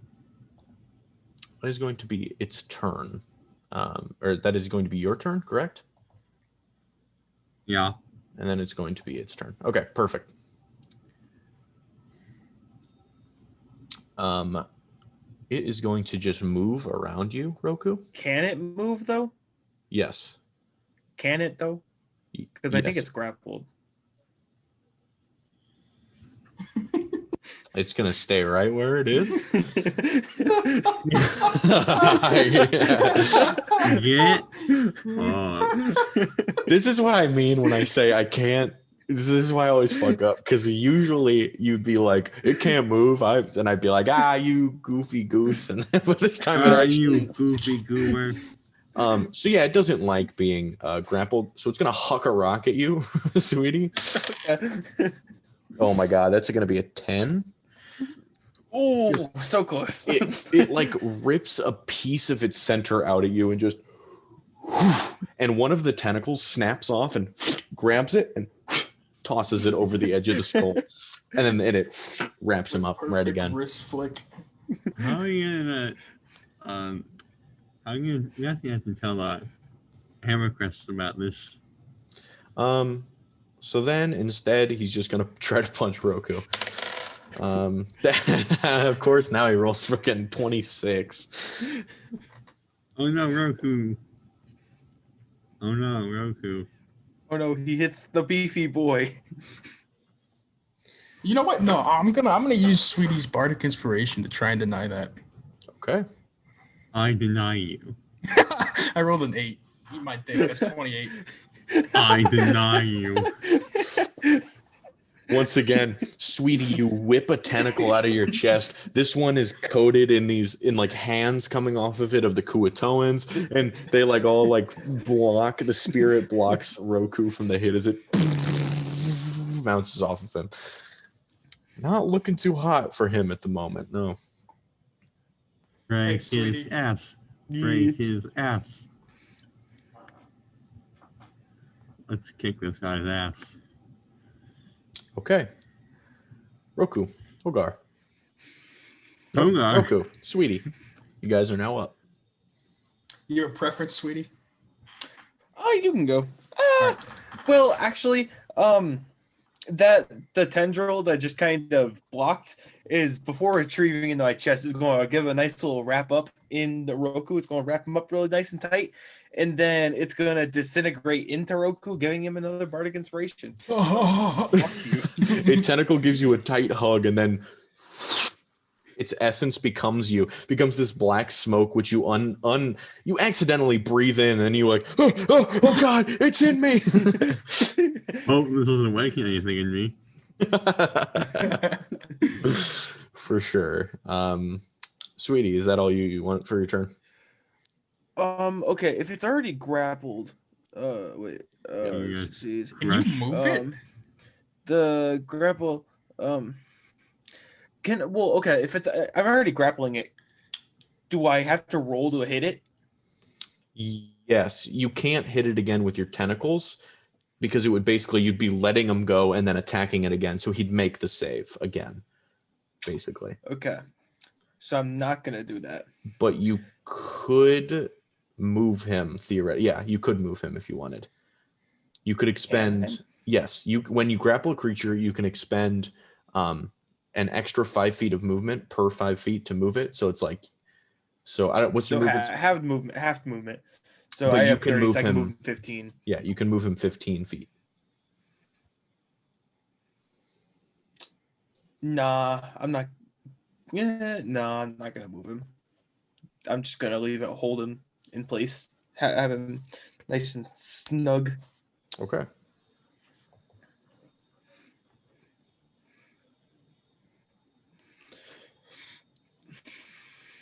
Okay, Roku, you're up. You know, do what I do best. I'm gonna give her a smack, a couple smackers.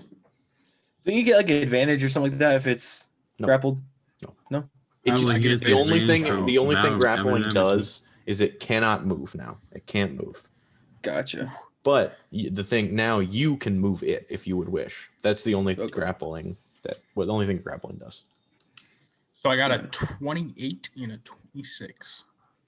29 and 29. Yeah. Yeah, you're good. You gotta love Val. That does like a super crit. Okay. Again, nope, not correct, but I Super appreciate the crit. spirit. Super crit. Super crit. Ah, Yeah, I rolled 20 4 for that. times as much damage. he's Okay. going to take All right. 20 off the top from aura and strength, Mm-hmm. and 6 lightning damage, 3 halved.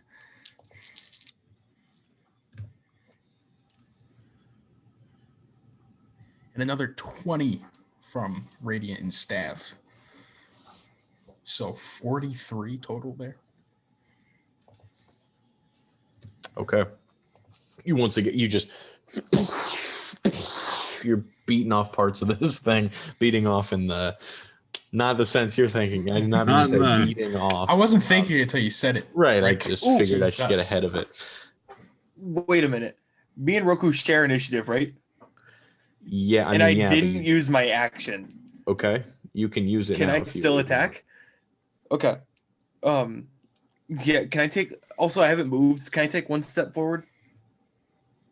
Yeah. I like this Uh, sharing and- initiative. And then since my golden grapper has 10 feet of range, I'm gonna You reach in and extend it out like a telescoping, like lightning or a It's gonna hold it lightsaber. sideways. Yep. So with that, I can hit it twice too. Let's fucking go. Well, potentially.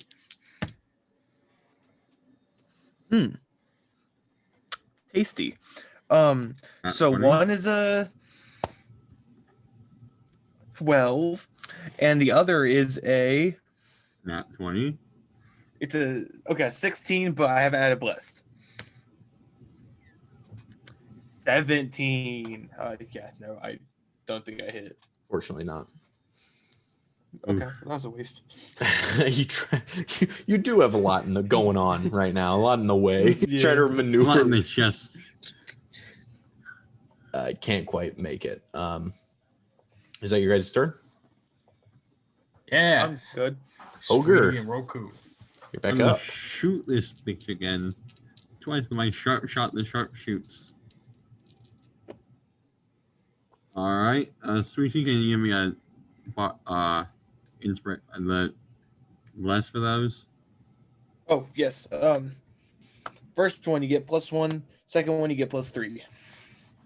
Awesome. And I think with the first one being a 17 plus 1, 18.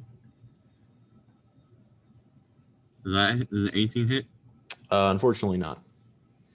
Tough. 19 Well- is the armor class. Well, the 19 plus 3 definitely hits, so.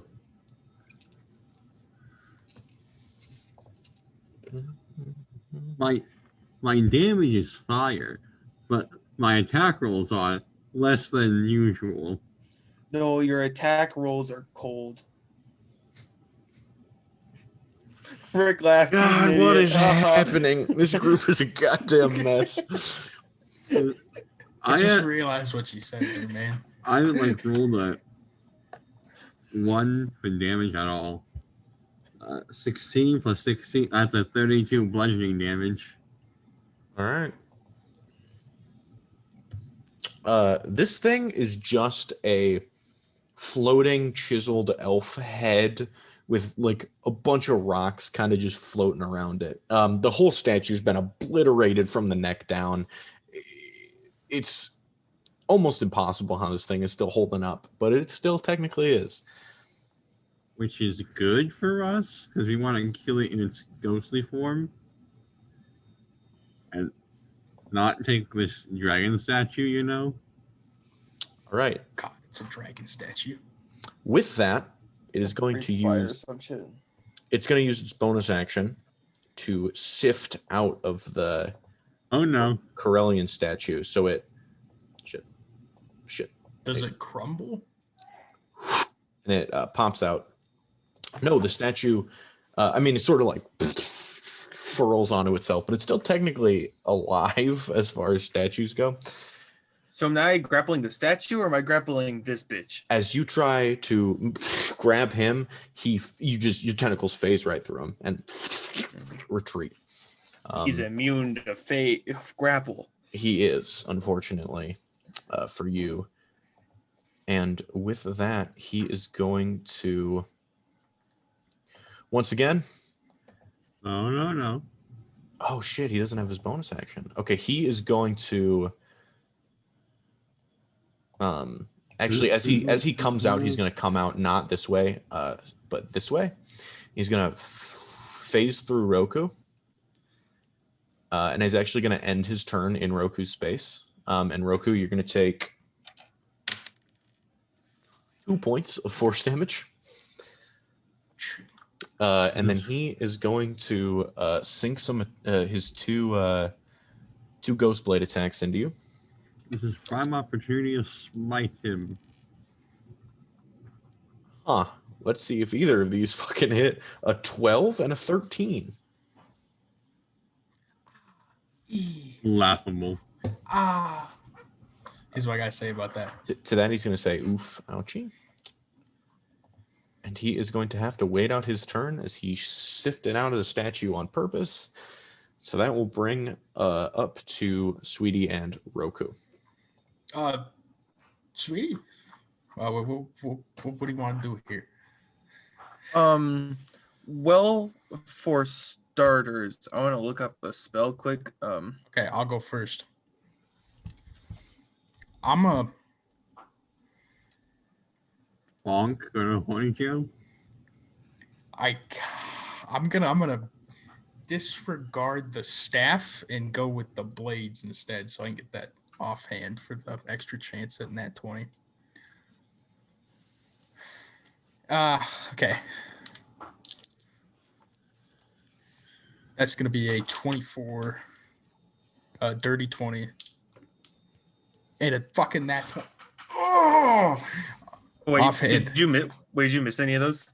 No. I don't know. Okay. Not The even close. offhand nat 20s. The offhand nat 20. So I'm a level 3 smite on that one. Okay. He's gonna feel this. The piercing is halved, but the smite is not only felt completely, it is extra due to his undead nature. I don't even have this many d8s. There's an online dice roll app. It's true. It'll It's add not them as up for satisfying, you. though, to be fair. You can still roll dice for catharsis. Would you like I to don't borrow wanna- some dice? And then I look don't online. want to waste that much time. The online roll adds them up for you. I'm just gonna do all of my smite at once, and then I'll Go add up for the it. piercing later. Go for it, buddy. Go for it.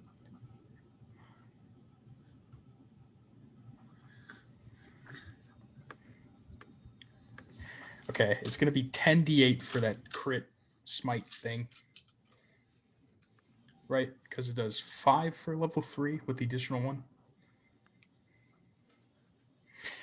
Yeah. And then you the also have your improved divine improved smite. divines, So. making that 12d8 just for the crit Mm-hmm.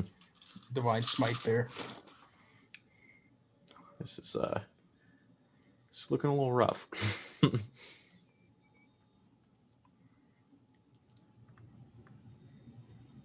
There's some ones in here.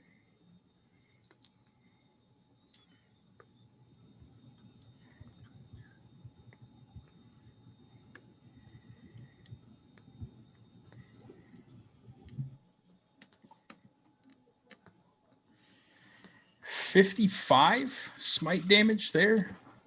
Okay.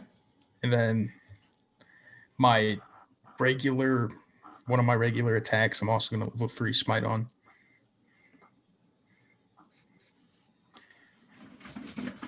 So that Let's kill this guy before he get back into zone thing. 16, 19, 24, 26, 32 smite damage there. Yeah, Roku. How do you want to do this? I want to take that elf statue and just body him with it and smite with the statue. Okay. Pick up the entire base of the statue, swing it down on top of him, and he maintains his posture, assuming his ghostly figure will absorb it. And then it starts glowing, gloriously flaming through the air.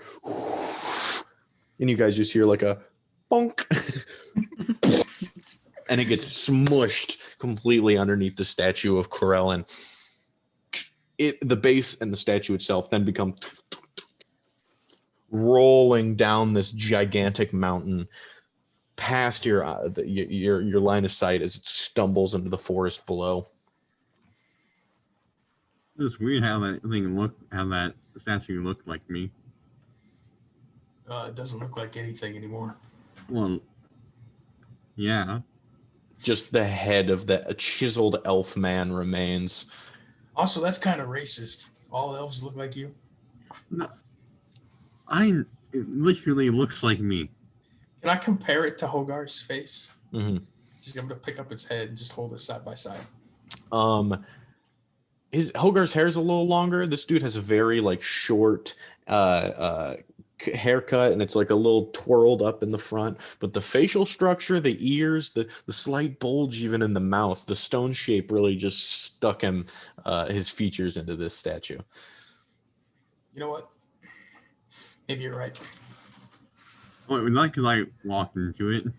Yes. Oh, that makes a lot more sense than me being this guy.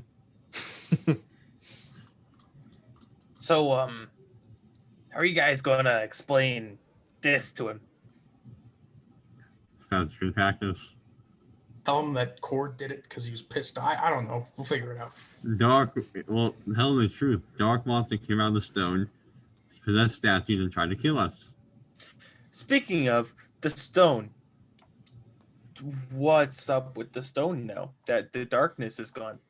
After the hit points you put into it this entire fight, it's now glowing profusely, as it seemingly prior was, that you assume it looked like before, at the front of this temple.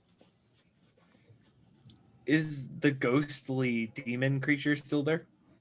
No, the ghostly demon creature was crushed by a statue base and smoked. I mean, does it still have like remains there at all?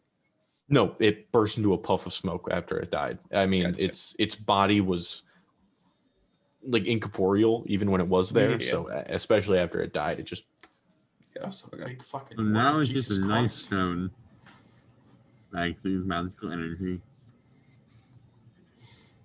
Neat. So, Let's go give So- him the good news. and the We bad his news. back now. I guess time for him to hit ours. slaps his ass as he walks by. Hit the showers, kid. Walking out, I'm gonna just turn and disintegrate Cord's statue. How much is a disintegrate? How much is It's that like? 40 regular? force damage and 10d6, or it disintegrates all objects. Oh automatically. right, It's technically not yeah, it would be magical. an yeah. You just And that one was destroyed too. That one was destroyed too. this one, a pile of dust remains in the base of where the statue once was. We should apologize first and then tell him the good news. Or, no, I guess we have to tell him the good news and then also apologize. Hey, I'm not gonna talk to him because he doesn't like me too much. This is on you guys. Hogarth, Okay. I got this. Yeah. Sure. I like your confidence. Well, I mean, it's obvious we had a fight. Yeah. Some of us are bleeding. Just profusely, like arm bent back. My cuts are healing. Sweetie still got like a tentacle squirming out of his chest. Sweetie's whole face is concaved as literally a rock just decked him in the face. I'm still injured. I'm not healing yet. Yeah. All right, let's go give him the news. Yep, the news. Good and bad. You guys walk down the staircase towards the base of the head, once again revealing that sort of gardening area underneath. Somehow they put dirt in here, somehow some soil in its mouth or something. And then you walk back to that back door, and as you open it, you see he sort of like spins around in his chair and goes, "You didn't break anything, did you?" And all of you go. The thing is, There was a undead creature that took the shape of stone that was blocking the magical able- energy of your stone. We fixed And- that. Bad news is we destroyed a lot of your statues in the process. we destroyed like, what? 4 statues? Major image. I'm going to show the creature, and like also just kind of add the effect of like it kind of like hollowing out and like re-showing like how it's like a ghostly You bitch. could like possess the statues and use them to move around like they were its own body. Honestly, it was some brutal shit. We fixed your stone though. Yeah, stone's fixed. So I like your statues. You expect me to believe that load of horse shit? Jesus And Christ. you, sweetie, He jumps on top of you. I my need you to make an God. acrobatics or athletics check. Wait, is he trying to grapple? He's basically grappling you, but he's gonna jump on top of you and like shove you over. Okay, because I have advantage on escaping grapples. So So yeah, you would get advantage on that. acrobatics. Oh no. He rolled 18. real well though. Unfortunately, even his base die roll before modifiers was a 19. So, you guys see, tackle Sweetie takes out his knife. What did I say about magic in my vicinity? I can prove it telling the truth. You want to go look at your stone? It's glowing now. But it requires magic for me to do so, Sweetie, he stabs you in the shoulder as he takes 6 points of piercing damage. And he leaves the knife jammed and stands up. Get the hell out of my house. You come in here, break my shit. Think I got a demon? I told you not to cast any spells. Oh, Jesus, what did you do? And he starts like hobbling out into the garden. I'm going to follow him up there. I'm gonna You lay on the fix your ground with a knife problem. in my shoulder.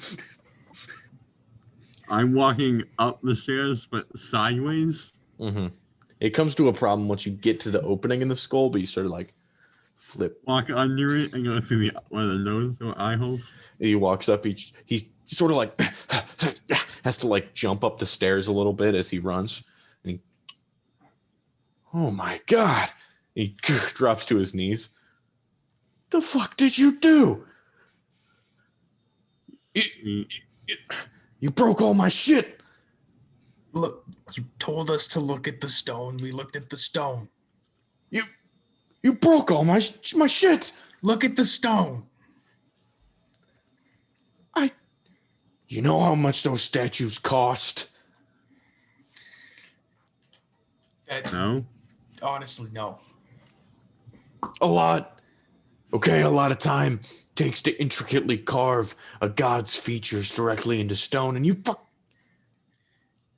broke all my shit. Can I go pat the glowing stone to be like? You should have asked. You should have warned me.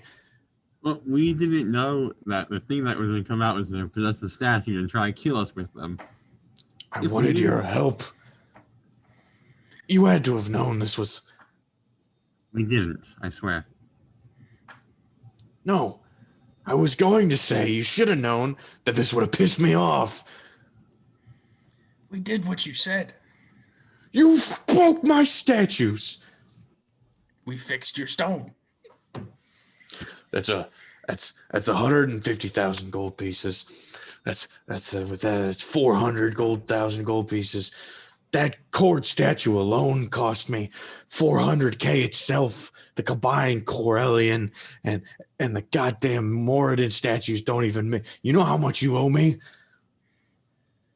Nothing. You think I will give you a single red cent? You bastards! I'm not signing any goddamn agreements, and you need me. You destroyed Cord.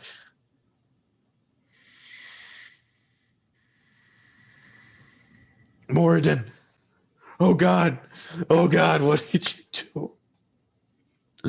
His hammer, it's shattered. You bastards! And he starts to break down as he starts punching the statue. I'm gonna walk away. I'm done. I'm done dealing with an emotional dwarf. Mm-hmm. Look, we didn't want to destroy the statues, but the creature was possessing them and trying to kill us. Pay me my money or get the fuck out of my town. Fine. And walk away. My boy.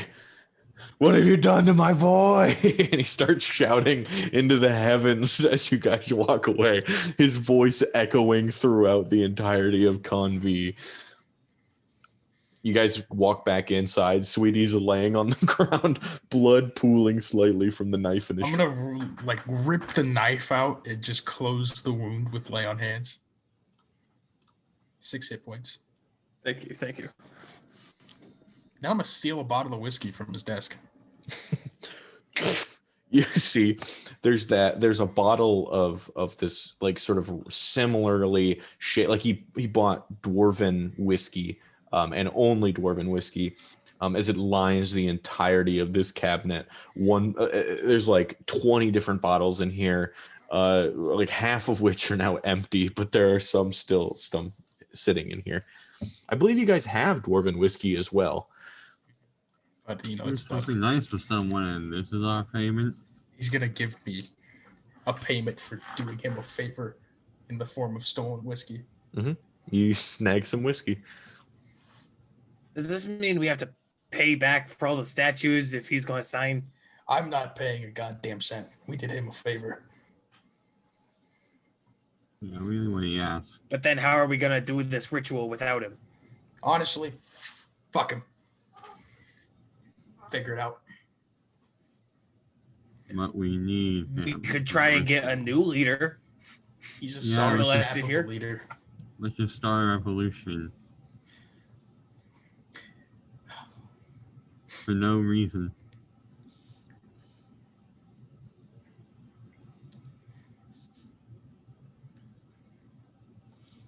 Let's just go. I did tell this dwarf that I was gonna share a drink with him, so I'm gonna fill up his glass and take a glass of my own and drink it. And just He leave it has there. no glasses. He broke them all. He I'll has no pour some on his glass. desk. Pour out half a bottle on his desk. Without Justo there to wipe it up, unfortunately, it just gets spilled all over. You idiot. Then I'm gonna walk out. And I assume the other two of you walk out as well. Else what are you gonna do? Stay here? That's, well, considering you guys didn't say anything, I was like, do you guys just want to like sit there at the scene of the crime? You guys walk out. Crime.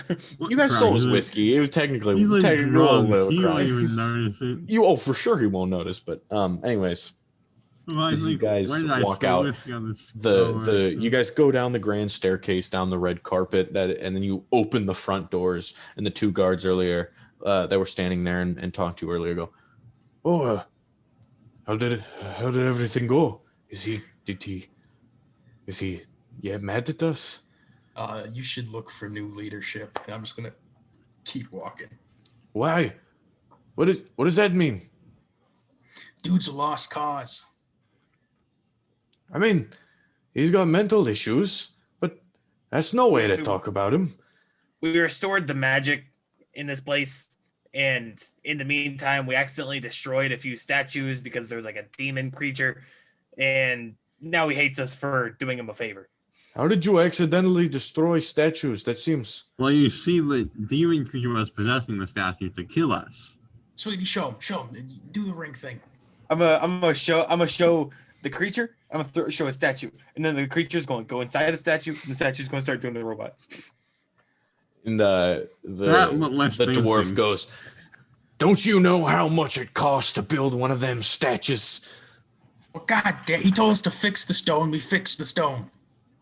Well, like, I understand, but like if someone says, like, there's a robber in that house, you don't come in and like break all their shit if like the robber takes it, you know? Like, Well, no. What if the robber's turning this shit into monsters to try and kill me? what, you saw him? He's not a stable being right now. You should ask permission or something first. Yeah. He well, told like, us to go fix this.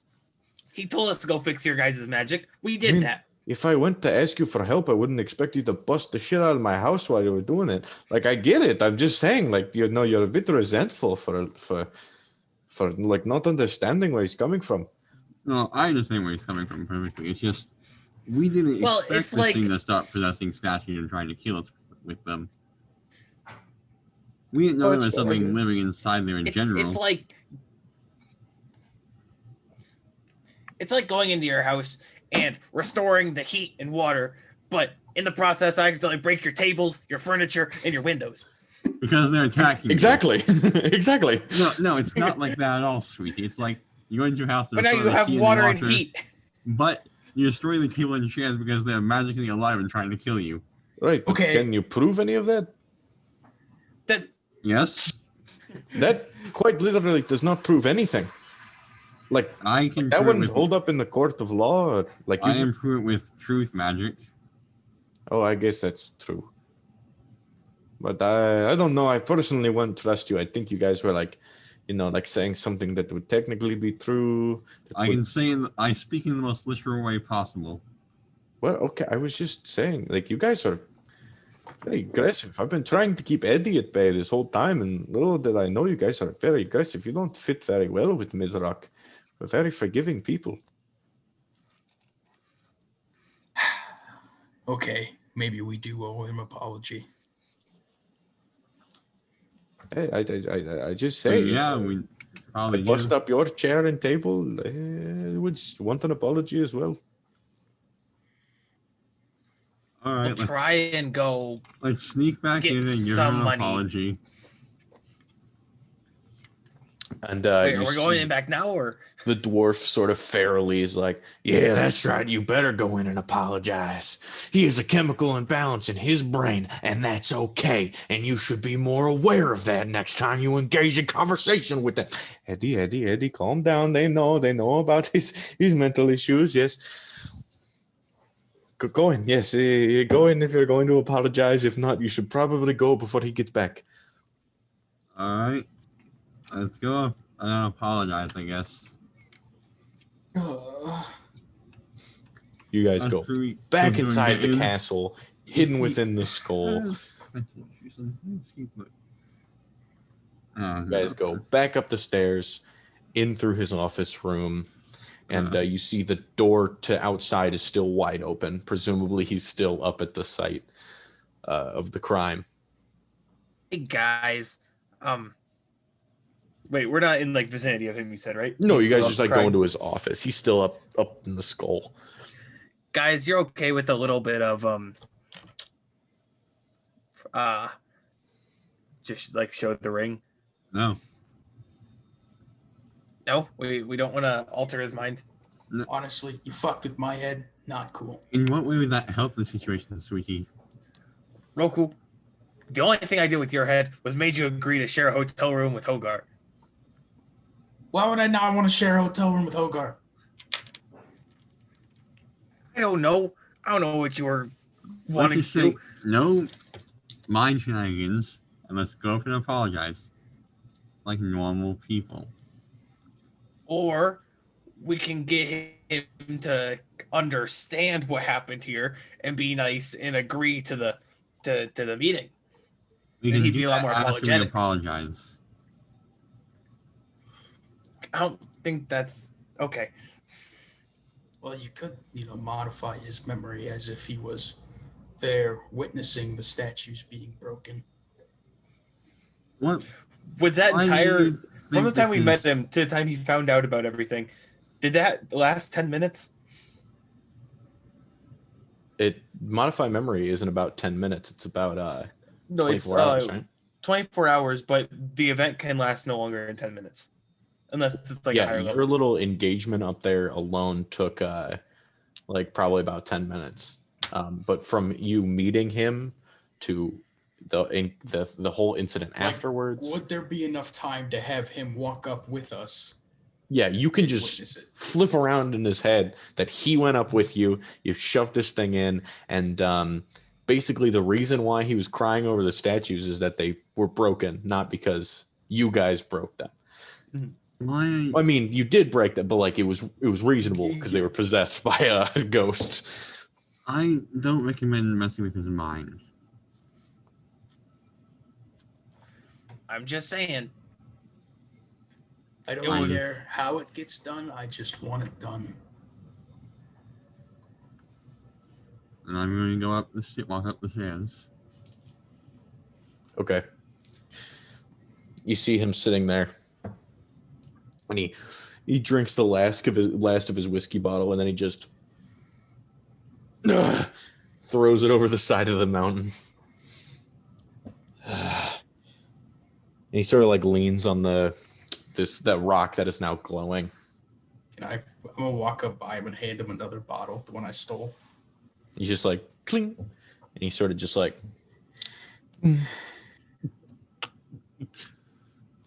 He sort of like spits whiskey back at you guys. I figured you'd be long gone by now. Well, we came to apologize. And? We are sorry that in the process of restoring your stone, we destroyed some of your statues. We did not know what was gonna happen once we freed the stone of the negative energy. And we probably should have consulted you first. Yes, about there being negative energy in there. The possibility You of it didn't being have to break released. my statues.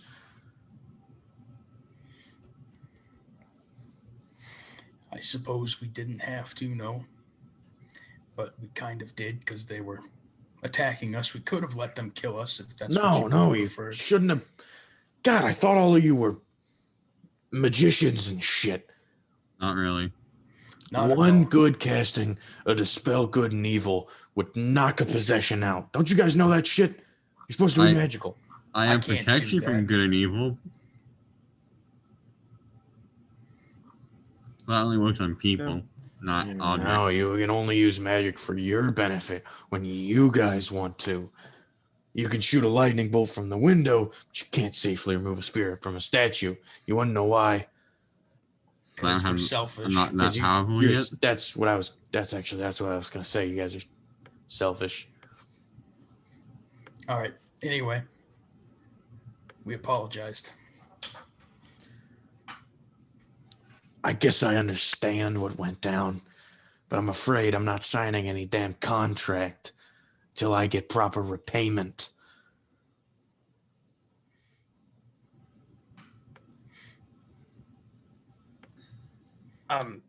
If I may speak, how much does it cost for the rebuilding of 5 statues? Or 4 statues. Probably upwards of 10,000 gold. 10,000 gold. 10,000 or 100,000? One or the first one, then the other. I meant 100,000. Sorry. All Didn't you right. say the cord one was 400,000? Yeah, I messed up. I removed a 0 from my memory when I was. So how Uh-huh. much is it? Isn't it $1 million? You said 400,000, and then you went down to 10,000 or 100,000. Can we get a number? he was probably It would be about $1 million. Yeah, he says. Okay. The much more, much more price of about 1 million gold pieces.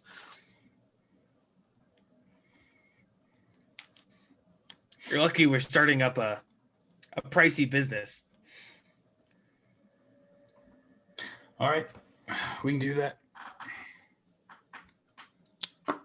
Fellas, I do suppose maybe you throw in one of those mining things you talked about earlier. You're Is gonna have that to pay for to that one. lower? You The bring cost? it. You bring it here, and well, maybe we'll negotiate further about what emojis are gonna cost. Okay, we can definitely do that. yeah. All right, give me the damn contract.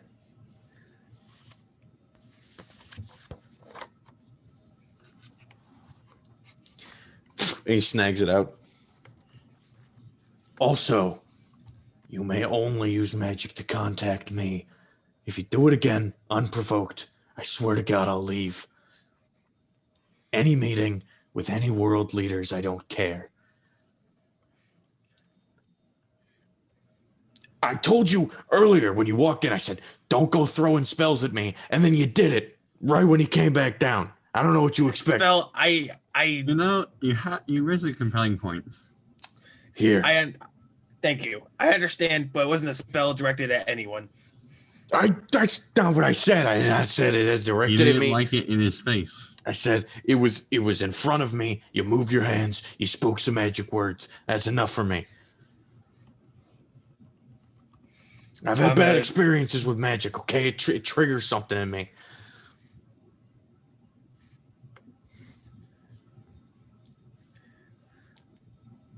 So are we good to go?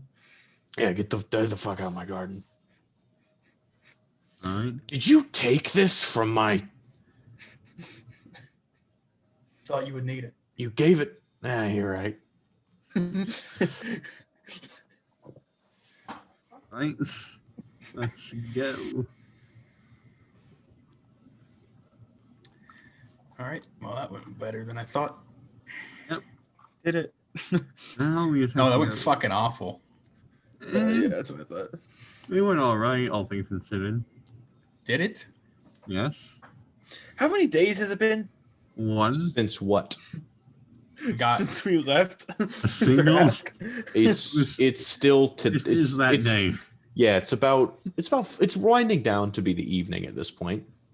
Are we gonna go shopping in the morning for the gemstones we are looking for?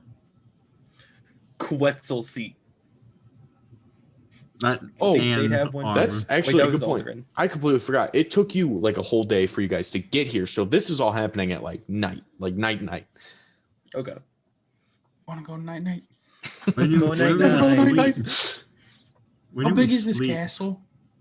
Is it like It's super big? it's a reasonably sized castle as far as castles are concerned. It fits in the skull, the Are we bottom gonna sleep in this skull. fucking house? Can I area. go find something on the other side of the house to sleep in?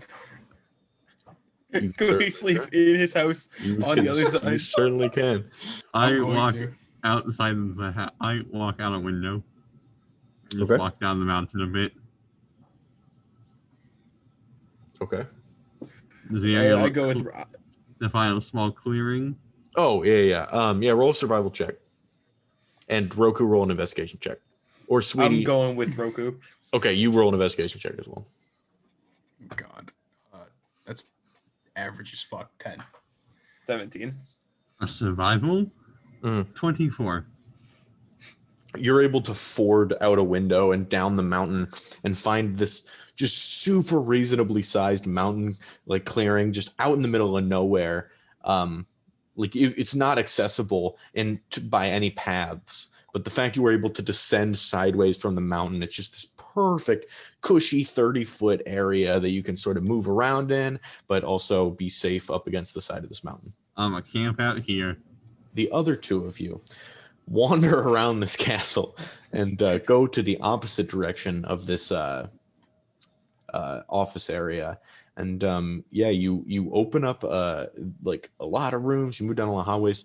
You go into this like library area, and in the back of that room, there's a ladder that goes upwards, and it is some sort of like conservatory area. It peers out one of the gaps in the side of the jaw of this giant skeleton, and so it's like glass sort of all on one side, but only like you'd only be able to see in if you were floating outside the window. So you think it's pretty hidden, especially because it's like out up in this random corner of the middle of nowhere. Oh yeah, that's it right there. You think this guy's ever going to use this conservatory? If we hear him come in, I'll just yoink us out of here. I'm a lay down or sit down, lay down somewhere nice and cushy, and I'm gonna try and sleep. Do you all sleep? Yeah. Ooh, yeah. I got Rose to look out for me. All right. Yeah, you all get to resting right away, healing your wounds. But unfortunately, some of you don't rest very easily. Roku, No. while you're sleeping, you hear a loud bang. Just a and you shoot up from your bed. And you look around, Sweetie is sleeping sort of on the floor by a stack of books next to you. And you hear that sort of again.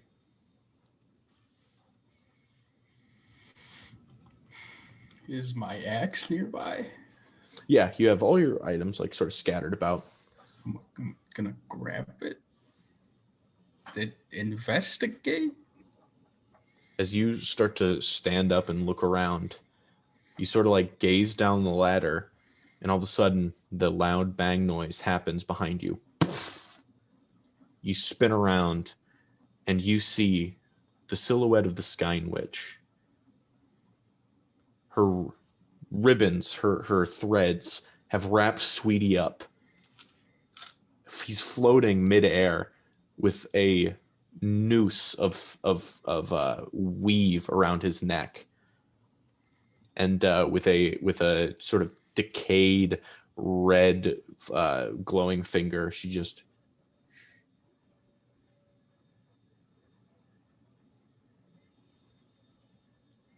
Am I dreaming?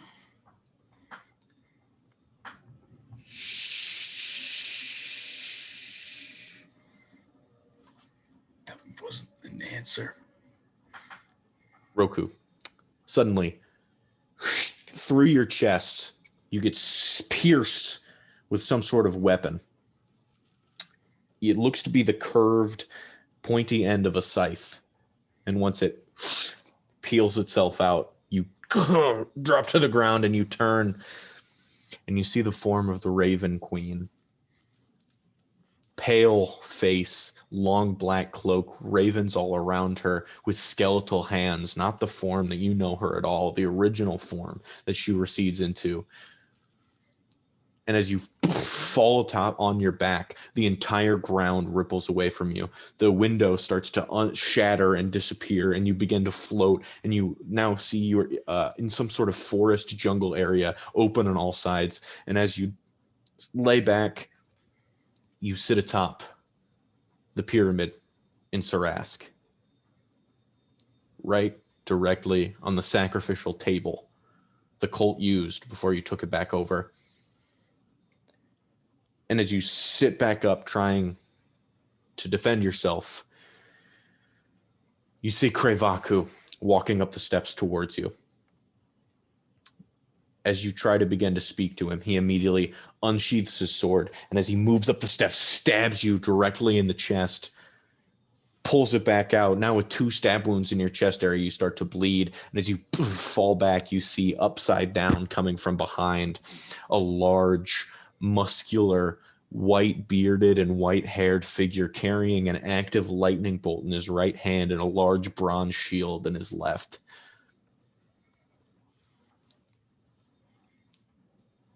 Look around. I've won.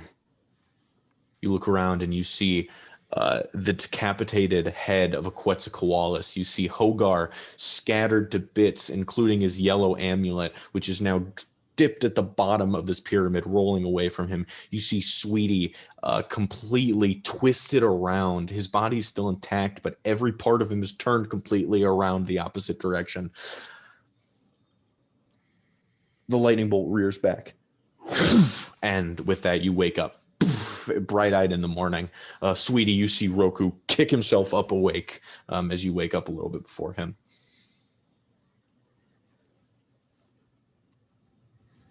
Oh, you must be dreaming, Will.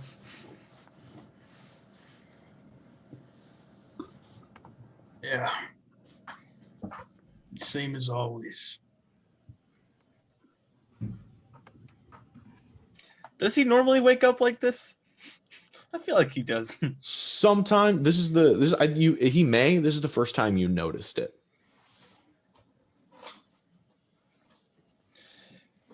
I don't know how much longer I've been awake than him, but I haven't heard like any like drunk old dwarf attempting to barge in the library, have I? No, you have not. You get the feeling that Skagrim does not do a lot of reading because apparently he doesn't visit this room a lot.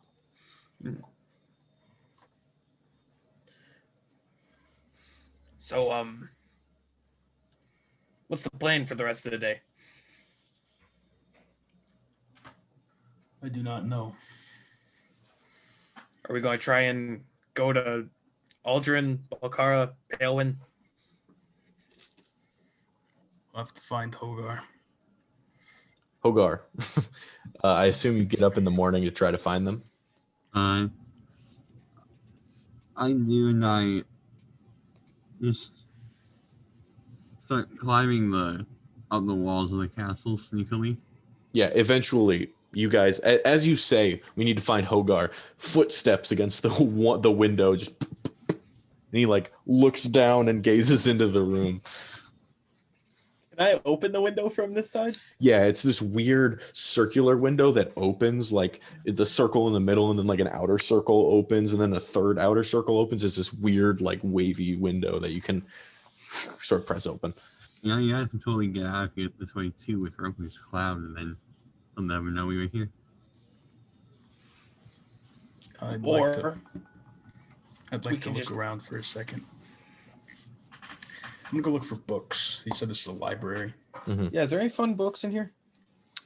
Roll an investigation check if you're looking for books. Tell me I'm looking kind of what for- you're looking for. Yeah, that. Cord, Mhm. Raven Queen, God-killing items, etc., etc., etc. God stuff. Okay. I'm looking Investigation check. for magic items. Like I'm looking for monsters. dungeons that have just like magic items where magic items could be hidden. Okay, and Hogar. Monsters. Okay. Roku rolled a 17, and when he's looking, he's gonna keep feeling his chest to make sure he's not bleeding. Mm-hmm. Okay. That's So 20. you sort of start to look around, start like peering stuff out. You actually go downstairs to the lower level of the library because the conservatory looks to be some sort of like a lot of diaries of people you don't recognize, names you don't know. So you sort of just like start to scan through books that you can understand. You find one directly on the subject of Cord. Again, it's not like a lot of these books aren't like published titles. They're just like books, so they don't have like a cover and a name. You kind of have to like flip and like scan the contents a little bit to understand what it's telling about. It's just sort of this blue bound book. You shove one in there. You find one that is actually the entitled "The Legend of the Raven Queen." You tuck that one in, and then you find something very interesting as you sort of like filter through words. You like flip through books. You're like, nope. You start to like X-ray through pages to hopefully like go faster. You find a personal diary, and you find the words "God Killer" directly next to each other. And without thinking, you just snag that book and put it in your arms. What's going? Sweetie, 18. with that, you you start to look around. You don't find much on magical sort of items. You find a lot of stuff that looks to be sort of like wizardy stuff. And even as you flip through it, you're like, this is above my pay grade. I don't fucking know. You shut it and shove it back in. There is something that you find that looks to be as you literally you take it and you're a very lucky individual. You're a halfling, you're a bard, put it all together. As you pick it up, you just open it and poof, it opens up a double wide page drawing of the weapon that Enoch holds in his hand, the bone mace that you've seen him cast spells with. So immediately you're like, okay, shutting that, Yep. keeping that in there. Hogar, with your natural 20, you try to like look through anything you can find about monsters. Unfortunately, Skagrim was just not a record-keeping, monster hunting type of guy. But once again, you find this weird, almost journal-like sort of book. It's written, like handwritten, and in it you find details of a lot of these monsters that don't have names, but you realize that this details the event that happened in Titran 25 years ago, the monsters that were released, and most importantly, the monster that was attempting to invade the plane in the first place. Although not much is known about him, it splays out all of his things and abilities he can do. You see that artist's rendition of this tall, lanky, shadowy form, this weird pale face with these cracks in its cheekbones that look like almost like a mask that exhales out this purple smoke, these large white horns that extend from its black head as it is just looming over the landscape that it inhabits. You see this weird blue particles that are holding up pieces of land as if they look to be in some sort of weird plane. And and you see sort of these weird minions, these sort of bipedal with a long tail they use to move fast. They sort of look like skull crawlers from Kong Skull Island, and but they're like armor plated in the same ways that this big guy is armor plated, and you just decide to shove that in for later. It particularly meets your curiosity due to the amount of unknowns in it. They know the abilities, they know where they came from, they know like its stats and its everything, but they don't know the names of it or like what any of these weird magical anomalies could mean. That is what you guys get to as you start to hear drunken mumbling walking down the hallway. And you hear footsteps leading their way to the conservatory that you are currently in. Stealthily, I'd like to gather up in a group within 10 feet of each other and teleport us out. Where are we going? Because Cheddar is still near here. To the front gate. Of Or the city? A little bit down the hill so the guards won't see us. Are you going like sort of within the depths of the mountain front gate, or like the... You know where those two guards were? I forget. The one's name was Freddy. Eddie. Freddy. Oh, that's the front door of the castle. That's at the front of the castle. Yeah. That's down the hill a little bit. Okay, so down farther a bit into the city sphere a little bit. Yeah. Okay. This all sort of happens very quickly, so you only, sort of all grab your books and dip as you... And you all reappear at the sort of the foot of the hill, away from everyone, and you start to descend sort of further into Mid-Rock. Is there anywhere you'd like to go while you were here in Mid-Rock? We're gonna get gemstones, look for a salvage shutter, and armor for Clegane, right? Yes. Those are our three things. Or material for Clegane. And I'll do it myself. All right. So we need to have some gold bars. So I have to have some money.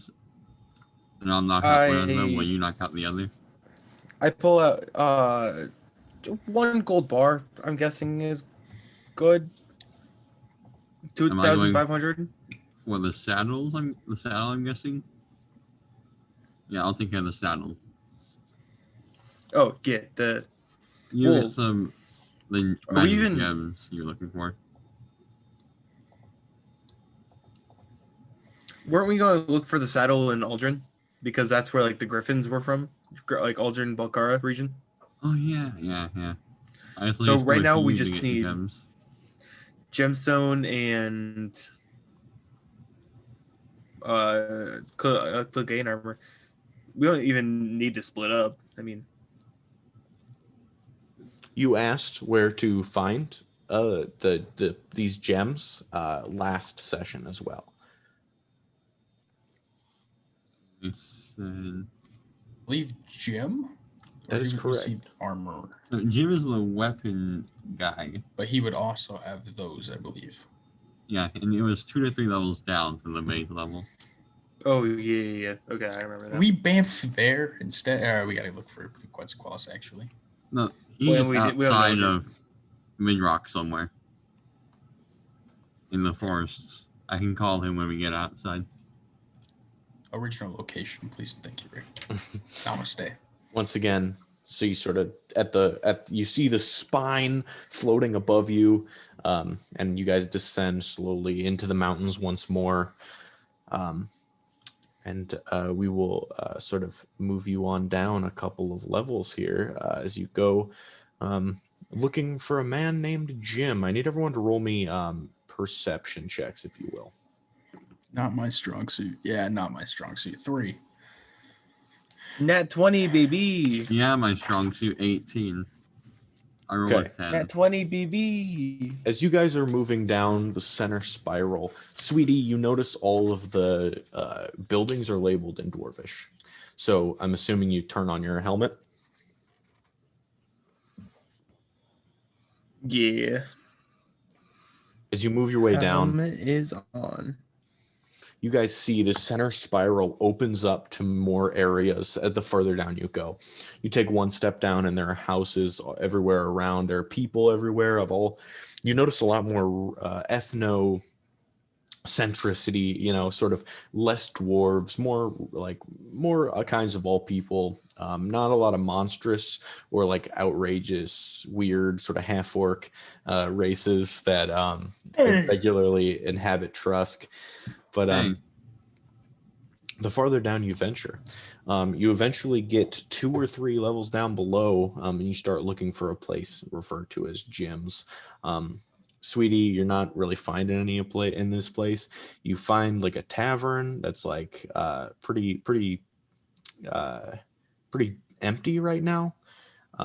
You go down one level further and you find like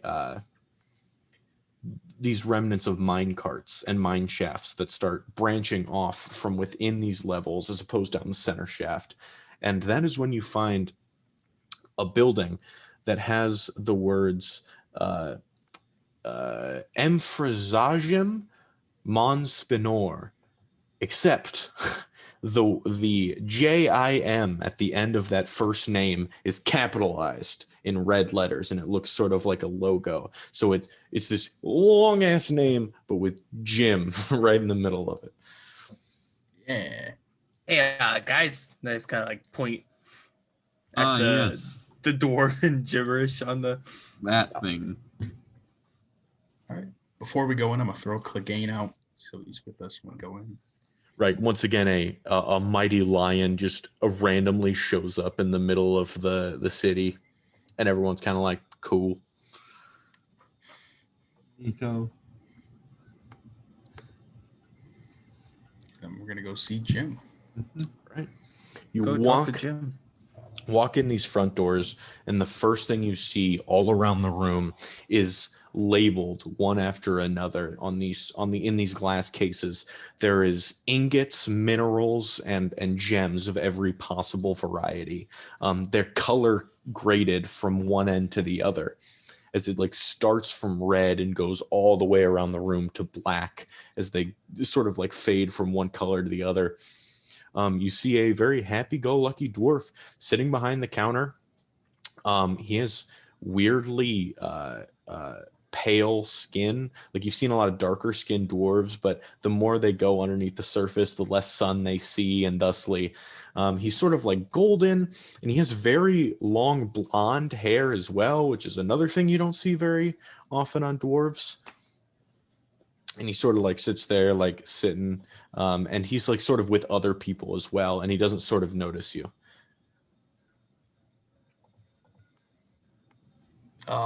Mr. Jim. Some new faces around here. How perfect. Excuse me, Barbara, I have to discuss with this. You keep looking. I'm sure you'll find that perfect ring eventually. And as he like starts to like sort of scuttle around you all, he like adjusts. And Sweetie, you guys look at each other and then immediately look down as you are both wearing the exact same outfit. That sort of A sweatshirt? oh shit, you aren't wearing that. Sorry. I'm not wearing a tux Yeah, anymore. my bad. I forget what you look like sometimes. But anyway, Sweetie, you notice that he's wearing that sort of tux with like sort of a long tail at the end. He's got like the nice white shirt underneath and a bow tie, and he just sort of like waddles over to you.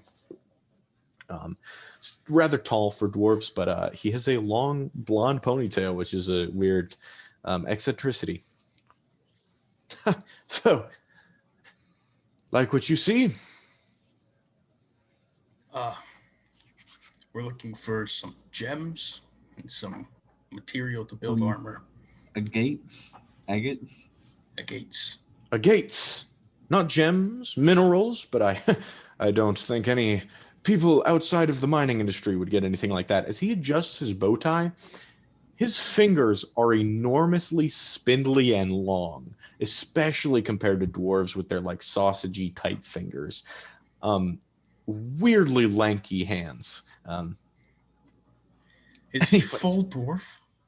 I mean, would you like to ask him? No, I would not. As far as you can tell, the size matches up. The general sort of facial structure is sort of squashed and dwarf-like, but he's got these weird bits to him. As none of us are purebred. Okay. Anyway. Oh, sorry. Gates, come with me. And he sort of like walks on past, and he goes over to this certain display case.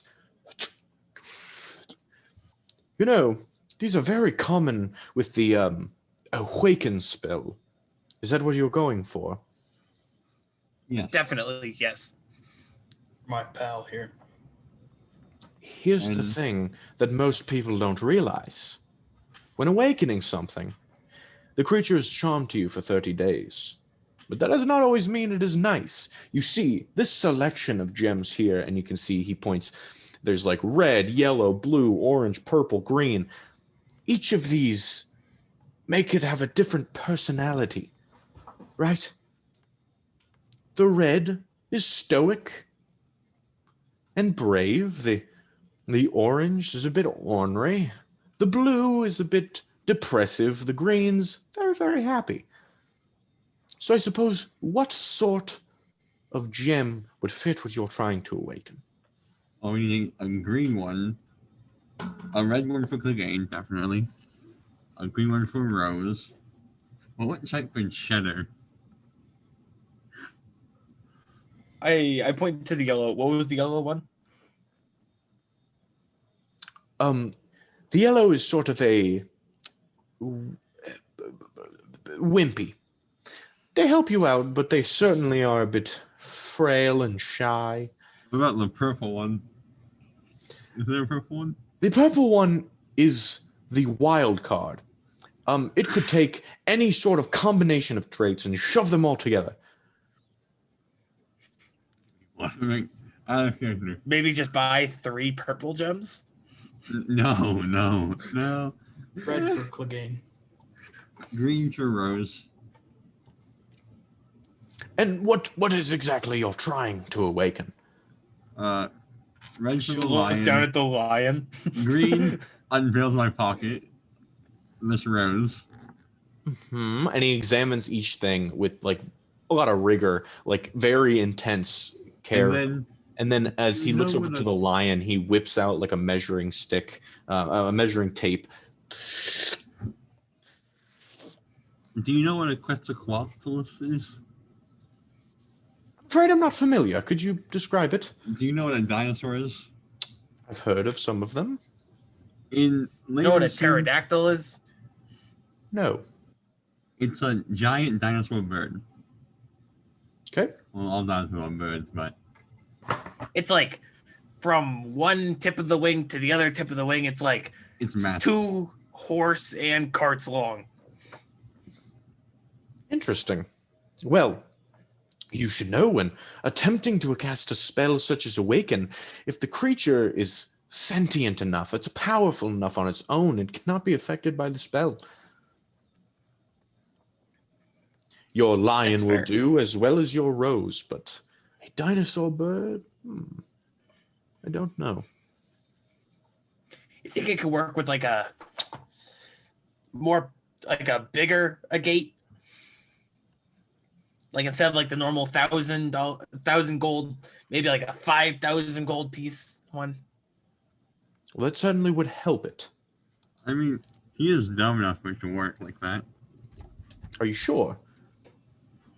Out of character, yes. In character, I don't know how the spell works.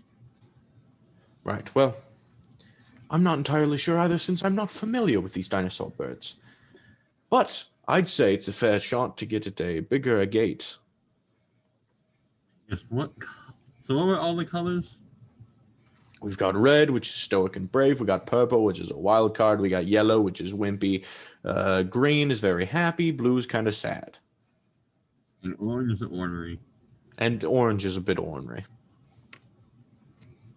Sometimes that's cute, though. Like, if you have, like, a little cat, and, well, He's not a well, then, cat, he's like, after we decide the colors, we then must have a discussion about the moral ramifications of awakening such a thing.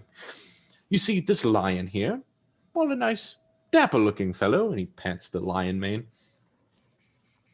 He's not aware of death. He doesn't understand life as a concept. He only knows to hunt, kill, obedience to its master. But once you awaken him, he knows about death, he knows about good and evil, the ramifications. What if he becomes a vegetarian lion? That doesn't even make sense biologically. he would probably die. So anyways, you have to Needs sort of meat. think about that when you're bringing life into the world. It's like you're birthing them again. You're bringing them in, but this time with the insight of a human. And that does not always go well. They are animals or plants, nonetheless.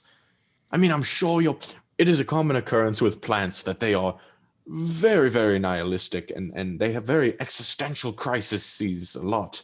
Yep. Yes. Yeah, nailed it on the head with They are this one. very aware of their own insignificance and that they are just to be marveled at, and eventually they will die. We've found that with our plants. Unfortunately, awoken plant suicide is an epidemic. Will the green help with that? Maybe, but certainly do not get blue for plants. We do not allow that. I mean, I don't know who would get blue for anything other than a donkey, because I'd be a little. That would be adorable, objectively. Yeah, but other than that, why'd you make it depressed? That's you're awakening this thing, giving it sentience, and then a mental hindrance. Right. Well, if perhaps you're too happy, and you need to sort of balance that out, because people that are too happy are problematic, frankly. You can awaken people? No, I just meant like if you're awakening a companion. I didn't mean you can awaken a person. That's. I mean, if they're dumb enough. Well, you look like a hardy bunch of adventurers. Do you need any sort of other gem sort of components for spells, or shall we deal our due diligence here? Most of my set doesn't use components. Just shoot arrow becomes why not? It's hit someone better, heal people, protect. You don't happen to have lion armor, do you? Oh, we do. Were you also sent here for that? I just you're to the armorless lion. Just have lion armor already. Yeah, you think you're the only one bringing in lions into my store? I mean, That when is you the coolest thing ever. When you summoned Kalei, no one reacted. Maybe it's a normal thing around here to have. Yeah, lions are like beasts of burden around here. For some reason, they're very, very Mountain popular. lions. Sort. Yeah, those are also popular. Well, you just have savannah lions Can I see lying your around. selection, please? Lying around. Wait a minute.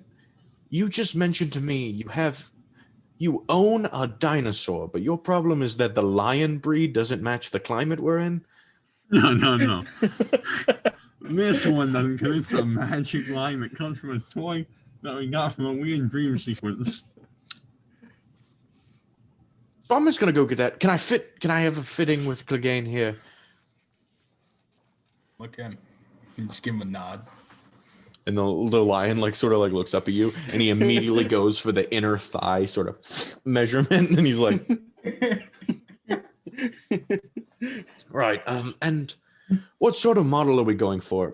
Are we trying to give him some extra spikes here and there, or what do you need him for? I mainly want him to not get hit as often. Or Right. at least not take damage. Do you want some sort of plate? That would be fantastic. All right, I will get that up and ready for you. Do you have powdered silver Powdered silver. and iron? I mean, I have silver and iron. I could powder them if you want. Okay. I'll think about it. I need to talk to my friends about that purchase first. Discuss amongst yourselves. I will go get some lion armor. So, I have this spell I know from my monster hunting tendencies that could help us contain otherworldly entities. It does take a while to cast, so you won't be like a in battle. If something comes and I use it, it'll be like a pre-battle thing. But it takes 100 gold's worth of powdered silver and iron each time I cast it. Do you know what I think we should do with the remaining 6 days we have? Go get some money. Maybe kill that dragon. Oh, you need it. Well, you can tell if one night you haven't been there. Because it's off the coast of Brighton, right? Do we have anything of the Raven Queens? Roku? You have anything on the Raven Queens? Is Roku No. technically owned by the Raven Queen? I'm Yes. her bitch. The Raven Queen? So technically, do we have a part of Brighton? No, not at all. Ah, shit. Well, I mean, Anyway, We can yeah, fly. yeah. If you want your silver, go for it. alright. Sweetie, can I borrow 1,000 gold? I give him a sack. I have a sack of 2,000 on me because of the tattoo Tattoo parlor dude, exchange. Yeah. I'm also, sweetie. I'm gonna need some extra gold too. You can use Hey, some now of an this. old brick. I'm not gonna Sweetie use daddy, all I'm of gonna it. need some gold. You can use some of this. I'm only gonna use like half of it. Unless I want 20 pops.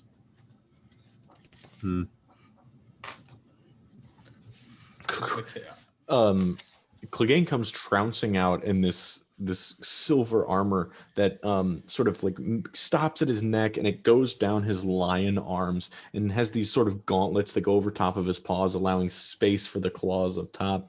And he has this. He also has the mane still available, as the armor doesn't crush that as well.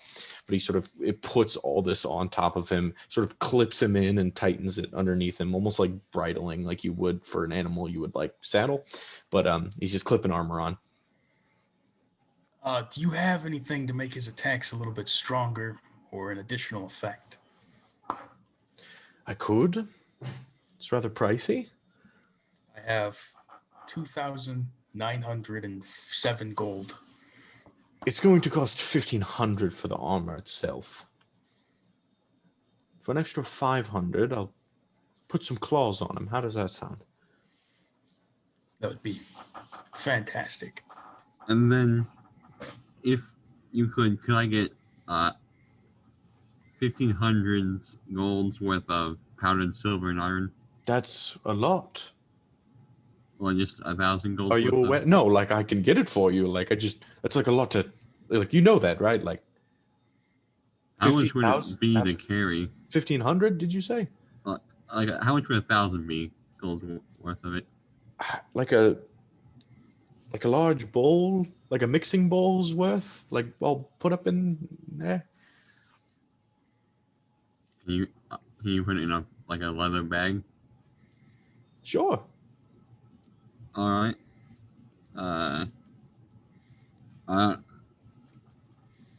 Here, I take out 1,000 gold from the bag and give the bag to him, and put that 1,000 gold in my coin purse. Okay.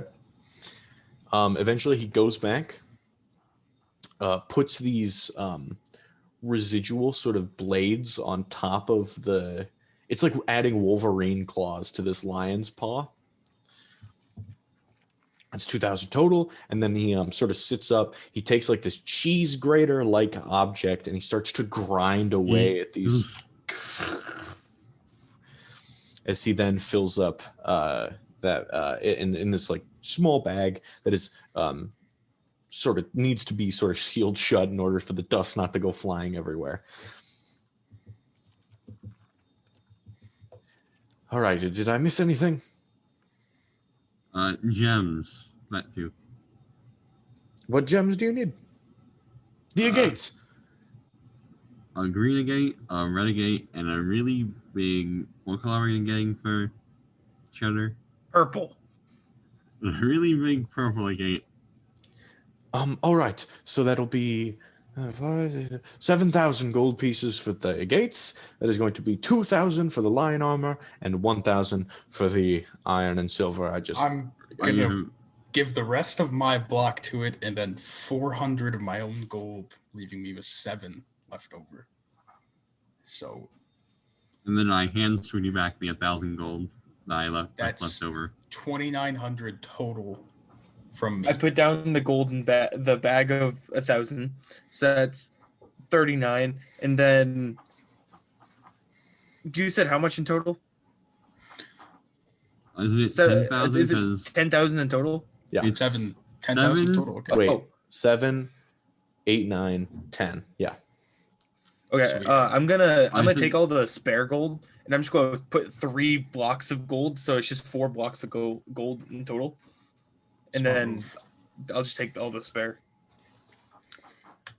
First of all, appreciate what's going on here with the gold. Like, that's, you found a way right to my heart. This thing was just bag. Are you guys looking for Ours. any particularly strange or powerful magical abilities, items of the such? Yes. Blaze? Yes. Interested, very. If it I would have help something me. out back I'd like to show you, if that's all right. All right. Through the lion armor room, he opens up and you There's see other things on the table. How does Clegane look? Is he all right? Is he comfortable in his new armor? he's getting used to it. Every time he walks, there's a bit of like a clang, and it like frightens him a little bit. He like looks back. I grabbed the green and purple gates off the table because we Okay. paid for them. Did you I'm take gonna the give big purple one Ruthie as the well? red one. I'm gonna give Yep. Sweetie the red one. Here, Sweetie, put this in your bag. 'Cause he's our hoping bitch. He's our pimp daddy, Daddy Sweetie. He's got all our gold. Hey, sweetie. He's Here's got some the, big daddy. the bag of holding in C1.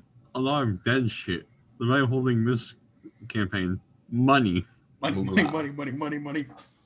And you guys walk through, and you see not necessarily lion armor, but a lot of animalistic armor. And he's like walking through this like back room. You see a lot of raw materials. It's very similar to when you guys robbed the shit out of that place at the waterfront. And he has Good this times, boys. he has this Good back times. room in which it has no doorknob on the door, but he just puts his hand against it, and this sort of like dry ice rolls out. You see these red like lasers like laying across here. They're like these security wires everywhere, and there's a glass case on a pedestal in the middle of this room. That is a scroll of true polymorph. Are you familiar with the spell? Yes, we are. I know what polymorph does. I Are think we familiar with the spell? I mean, he said you know what polymorph does. Yeah. Is it just like polymorph but forever? Sort of. So, polymorph you can only turn into beasts. True polymorph you can turn into anything. Especially, you can turn yourself into everything, and if you concentrate it for its full duration, well, you can stay like it forever, or cause someone else to stay like it forever. You can turn people into chairs, chairs into people, animals into What's dragons. the more maybe? implication of turning a chair into a person? I don't know. Does it have a soul? I'm not entirely sure. You see, I believe in soulmates. That's like my main thing. I'm a matchmaker by trade. I sell And I gems by mean- choice. We have seen things that have sucked. I have had my soul sucked out by something before, and that was a whole deal Mm-hmm. where you had to get my soul back in my body Mhm. that I was incapacitated for. Mm-hmm. So, souls are a real thing, definitely. I'm actually, You I'm just a actu- random ass soul? I'm actually a product of true polymorph. You are? Somewhat. You see, my mother and father were two dwarves. She was a very powerful magic user at the end there, and she saved up her entire life to learn a true polymorph spell. And while she was pregnant with me, she changed her own DNA to high elf DNA. Oh, okay. See, I am the world's first and only dwelf. Oh. Yes, it's quite a miracle. I mean, I'm like a half elf, half orc, half human. We're all genetic weirdos here. Okay, Yes. I appreciate what you're showing us. How much Yes. will it cost? Well, frankly, it's a lot of responsibility to gift it upon somebody else. So I was just sort of gonna hope you made an offer, and I was gonna sort of bid it, to whomever had the most to offer me.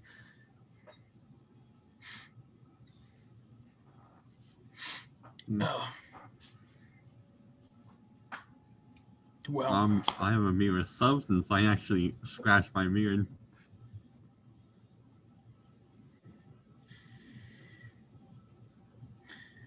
I don't know. I'm not really a spellcaster, I'm Sweetie, you're a resident spellcaster. so the usefulness of this really falls deaf on me. Oh, I mean that one guy you guys, like, helped you guys save me. True. Okay, let's say somehow we got our hands on this and it was ours. What would we use this on? I don't know. What? I told you could turn a chair into a person. If that doesn't sell you, then obviously you don't want it. I mean, that seems interesting, but it raises more implications of turning a chair into a person. I'm not saying you have to do that. You could turn yourself into a dragon for all I care. I'm just saying that's the level of power this thing has. Let's say you have a bit of an enemy, a bit of a rival. You shoot this thing at him, now he's a chair forever. You can But this sit on thing- him forever. This thing only has like one use, right? Yes, it is a scroll, so And you have rounds to up. make that use counts. And well, if your enemy's strong enough, something just out can say "fuck no" when they. get Well, hit by then a- use it on a duck and make it a person. I don't know. That's not my responsibility. I just wanted to know if you'd want it, because you're a bit of a big spender from what I'm seeing. What? I think it could be useful. What other offers have other people made on this? Well, I sort of started the bidding at about 100,000 gold pieces. Well, we don't carry that much with us usually unless we plan on spending something, and this really wasn't on our mind. We can get you your own personal it's like an automated cart thing, except for we can put a drill on it so you can drill your own materials. Nope, that's not really my thing. I just kind of wanted like gold for it. I was thinking maybe. I mean, we're not really in the market for this sort How of thing about right now. we think about it and we get back to you? That's fine. I was just showing you because you guys were like, But you Yeah, know what? I appreciate it. My friends here aren't really. I appreciate it. Aren't really I- vibing with it too much. It can be very Sorry. interesting, but I guess I even revealed to you my Dwellfish heritage, and You know I what? thought That's we were- awesome. yes, That's thank awesome. you're awesome. I'm Look at my awesome. hand. Look at my hand. You Sweetie's see how awesome. spindly that is? Your fingers are spindly. My That's fingers are spindly. well, that was uncalled for. You didn't. I mean, you didn't need to. Well, are they Sure. not? I guess. But still, I mean, he shamefully like shuts the door. Yeah, I guess. Sorry, not my friend. That He didn't mean it like that. I know. I'm sorry. It's just a lot of pressure being a dwarf. It's a lot of pressure being part of orc too. No, it's not. Half orc. I know, because I have to smile at people for them to realize. It's a good thing that Midrock is so progressive. That's all I'm glad about. Other than my green chest. Well, you guys know where to find such a thing. So if you ever want it, you can call me. We may be back. Yes. Lois, Clegane likes his armor. Yes. Thank you. No problem. Thank you for And the of course- gemstones. Of course, by call me, I mean stand up at the top floor and yell my name directly into the pits below. That's what you mean, like calling it you? Yes. Not like magic telephone? No, well, I'm not familiar with magic telephone. If you could just say, Emphrasajem on Spinor, like then I'd know. I know that's Hey, me. Jim. Oh, yes, people call me Jim. Nice to meet you, Jim. And I'm gonna extend my long, spindly fingered hand. And it fits perfectly. The hands intertwine with one another. This is the first time the hand of Vecna has fit so well against another hand of an average human. So you guys' fingers are like tuck within each other. It's just this perfect, similar shaped hand grasp. The perfect handshake. And he like, you guys both sort of like look at each other in the eyes. Soulmates. Bullshit. Soulmates, question mark? I hold out one of my hands. My bowstring hand. This does not fit in well with yours. The bottoms of his fingers curl around your wrist, and it's like a catcher's mitt, like just grasping around your hand. This is fine. Right, Those Gene. hands are massive. One last question. Hmm. I don't expect this to work because I don't know if you ever heard of a situation like this, but let's say after a period of time and or a creature died, it shrunk down into the size of a toy and it was wearing armor. Would that armor go down to the same size of a toy? Let's say Clegane here. In cases like polymorph or perhaps a druid's wild shape ability, everything it is wearing and carrying absorbs into its form. And if it breaks out of the shell, I assume it has to shrink, and thus everything it's wearing shrinks as well. So I would say yes, I believe it would carry it with him. I'm just gonna hold up Clegane's toy to just let him see it. Well, when you release Clegane, the toy shatters apart and breaks. Okay. Doesn't exist in whole, actually. When Clegane is a lion. Lion. A big boy. We can start collecting his porcelain though, if you wanted, and we could just make Clegane We can make a statue out of Clegane. We can make Clegane Clegane statue out of Clegane. I don't care. Fucking This is guy. something I would never say. Clegane action figures. Anywhat, I do have to be on my way. I have to help Barbara find the perfect engagement ring for her man. If you ever need an engagement ring, call me. Okay. Again, by calling me, you stare down that infinite tunnel downwards, and you yell, Jim, you know. Jim. We understand. Jim. We will Gotcha. probably be back soon. Oh, Maybe. Possibly. There's a good chance. well, And I start towards the door. Yep. Have a nice day. you all have very much good luck in your endeavors. I've heard shaking hands with a dwarf brings you good luck. Of course, I'm the one who says that. So, anyways, good day. Good day. Oh, Barbara, are we looking for diamonds? And you guys sort of like walk out of the shop, freshly decked out in this new gear. Nice. Huge gemstones in your pocket, precious minerals all over you. And I guess sort of what is your goal? What are you going to do after this? Is that all? That's all we need from here. All right. Let's head out. Kill a dragon in Brighton. I'd be down to fuck with a dragon. Not gonna I'm lie. down to kill a dragon. Let's kill a dragon, boys. Go- Go kill a dragon in Let's go Brighton. kill a dragon, Threatening boys. people. Kill a dragon in Brighton. Mm-hmm. Kill dragon, Brighton, boys. Never mind. You guys no. going to Brighton then? Oh, we're going Somehow. outside. We gotta go first. fetch the Quetzalcoatlus, and then yes. We're gonna get Cheddar. I need to. No, we don't. Sweetie can't awaken things yet, so I'm not gonna do that thing yet.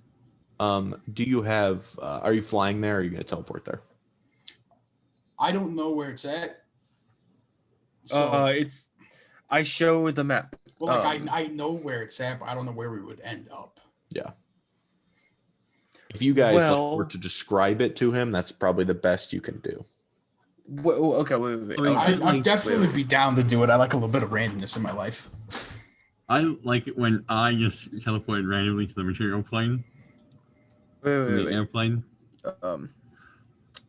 Description. We are not That's not what taking I want. Rose to the fire plane. I'm saying that now.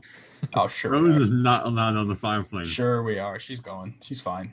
No, We're gonna turn her no. into her a sidekick. She's gonna spit out water.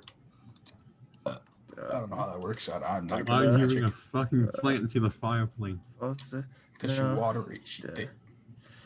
No. Don't try to seduce my plant, Roku. Somewhere. Okay, never mind. Don't seduce my Um, plant. Seducing the plant. Can't stop me, and you can't stop Okay, me. I have a question. Mm-hmm. Let's say someone, I'm not going to point fingers, but let's just say someone happened to destroy half a boat to build arrows. And that boat is somewhere we don't fucking know. Mm-hmm.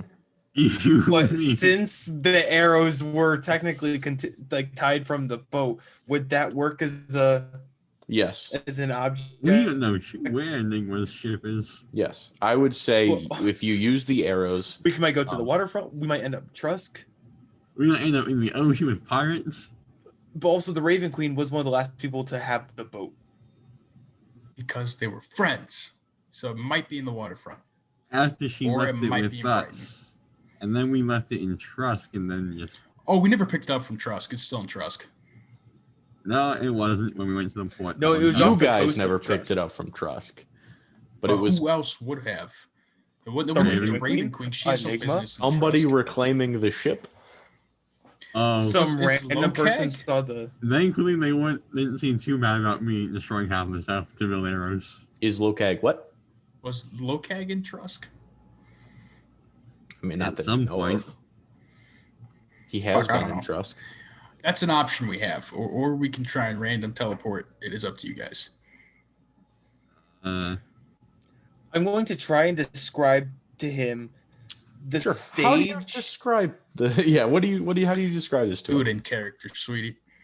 Okay, In character. so one of the Eyes the closed. moments I remember most from my time in Brighton was the time when the Raven Queen was brought to the mortal plane. Raven Queen pops in head.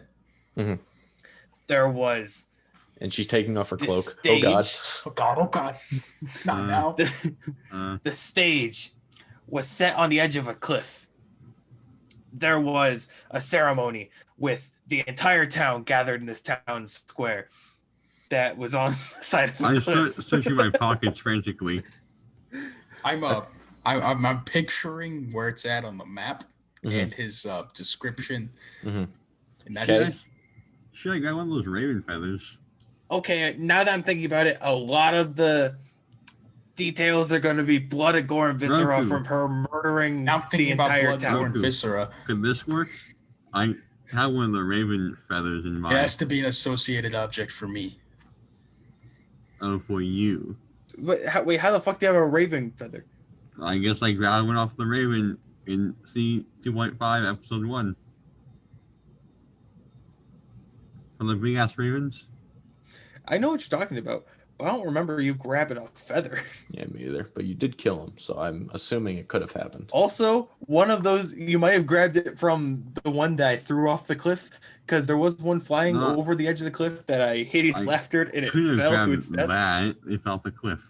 Or maybe a You might have grabbed it before it fell. It just says feather, so But is that how that works? Does it have to be an associated object for me? I think It's I not- think that probably would not make the associated most with- sense. The flight. I But wouldn't the look boat anyway. would also, because I was on the boat, so I could also touch the wood for the boat. Would Yeah, that work? yeah, okay, yeah. Like It even just though is it's not, feathers, it so- wouldn't be the arrows that are associated. It's the wood from the ship that'd be associated. I don't know what it's from because my dumbass just wrote feather. Yeah, so I would not It could be some assume backstory directly that it thing. was a raven feather. Yeah. It's Anyway. probably just like a feather from like for quill like ink. That Oh, might be it. We got to go out and fetch Oh yeah, cheddar. Bird first, and then while we're walking there, can Sweetie describe to me? There was a stage with bodyguards who would just push us, and they didn't like us And I do a whistle. there. We came in from the back of the group. There was the stage and the crowd, and we came from. I don't remember this as well as I thought I did. There was a big cylinder in the middle that you would climb around, and there was a bar on top. Roku's trying to build the city in his head, and it's just a No, it's jumbled just in the fucking mess. Over Because on the Sweetie's other side, describing the people that were like around and not like physical features of the town. The place, like the no, we weren't there. That was, there was this port. carriage crash. What was it? Port Green Globe, or is that Trust? That's stress. What was the name of that port? Port. Cheddar. Oh god, that's gonna bother me. Port. I keep calling it for cheddar since we're outside now. You guys are not quite outside. You guys are still moving Oh. your way out there as all this is happening. I'm not calling for cheddar yet because he can't fly into a big cave. You could certainly try. Just gonna keep trying to picture what Sweetie's telling me. Mhm. How do you? Sweetie, would you roll me a history check, please? That die flew off my desk. Don't care about it. It Have you longer guys seen exists. DuckTales?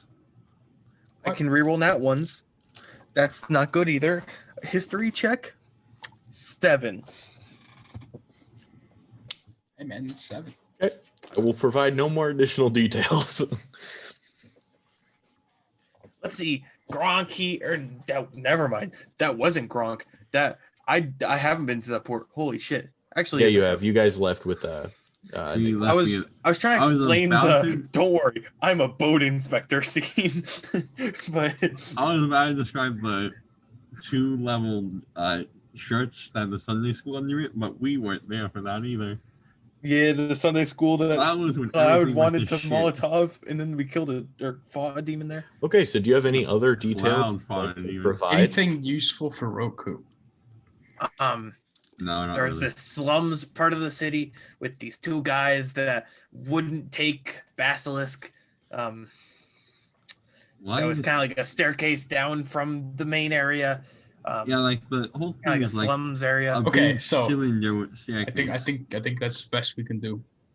So I'm gonna Roku, would you picture. please describe to me how you think Brighton looks? Look, man. Okay, just from that last sentence, I picture some water. There's a church on fire. There's people running that are bleeding. The Raven Queen's cutting people in half. Then randomly it just turns into slums. The other part's like high-end buildings, and that's where we're going. Well, Okay. not yet. We're Okay. waiting for cheddar. Yeah, with that, you guys eventually sort of make your way up. Cheddar is just circling the mountain, and he comes and like lands ready to pick you all up. Hey, Cheddar, we're gonna teleport to the middle of another city. Sounds It was crazy. fine. It was fine last time, so I'm sure it'll be okay. Yep. I would never doubt him. He seems very capable. Mm-hmm. Oh. Okay, Roku. Also, we give you sentience, and you might become a wild card. I don't know what that means. You Okay. will soon enough. I'm gonna hold Clegane's paw. I'm gonna hold Rose in one hand, Cheddar's wing in the other. And I'm going to snap Sweetie? us to my Brighton Sweetie.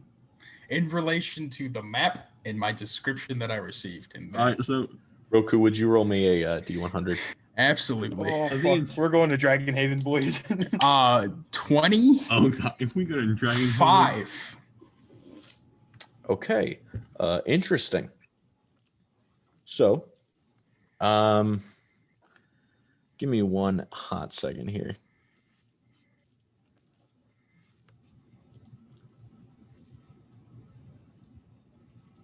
We might take Right. damage, boys. Oh no.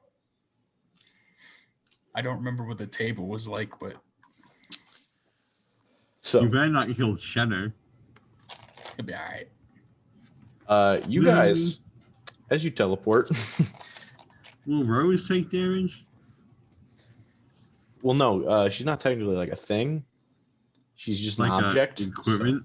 Yeah, I don't. Yeah, she's not a like a. So she gets in my like pocket while we're doing this. Point is, you guys take 8 points of force damage as Roku.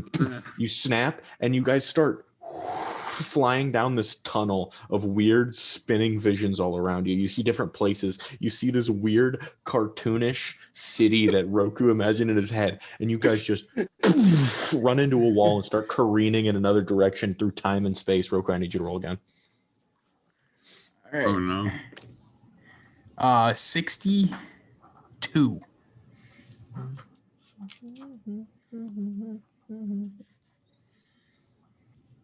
Oh boy. Give me one sec. This one's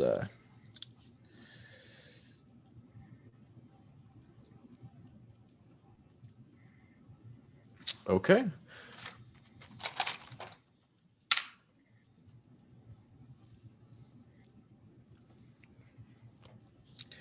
All right. So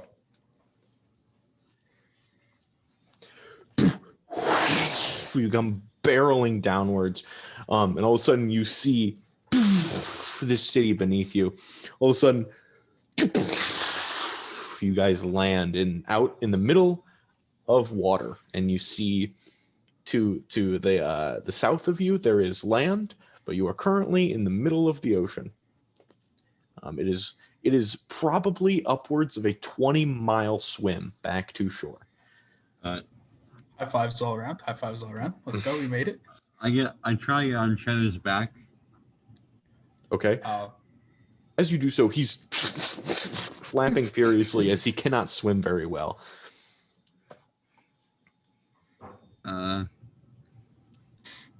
I'm going to hop on my Nimbus, Mhm. and I'm going to give Clegane's word to him to make him turn back into a thing and grab his And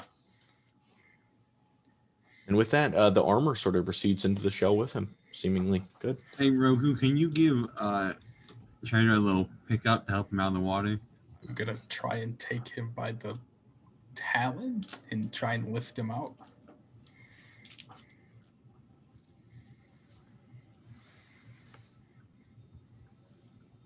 Okay, roll a athletics check for me. While on a Nimbus. It's party. That's I gonna be a just wanna swim.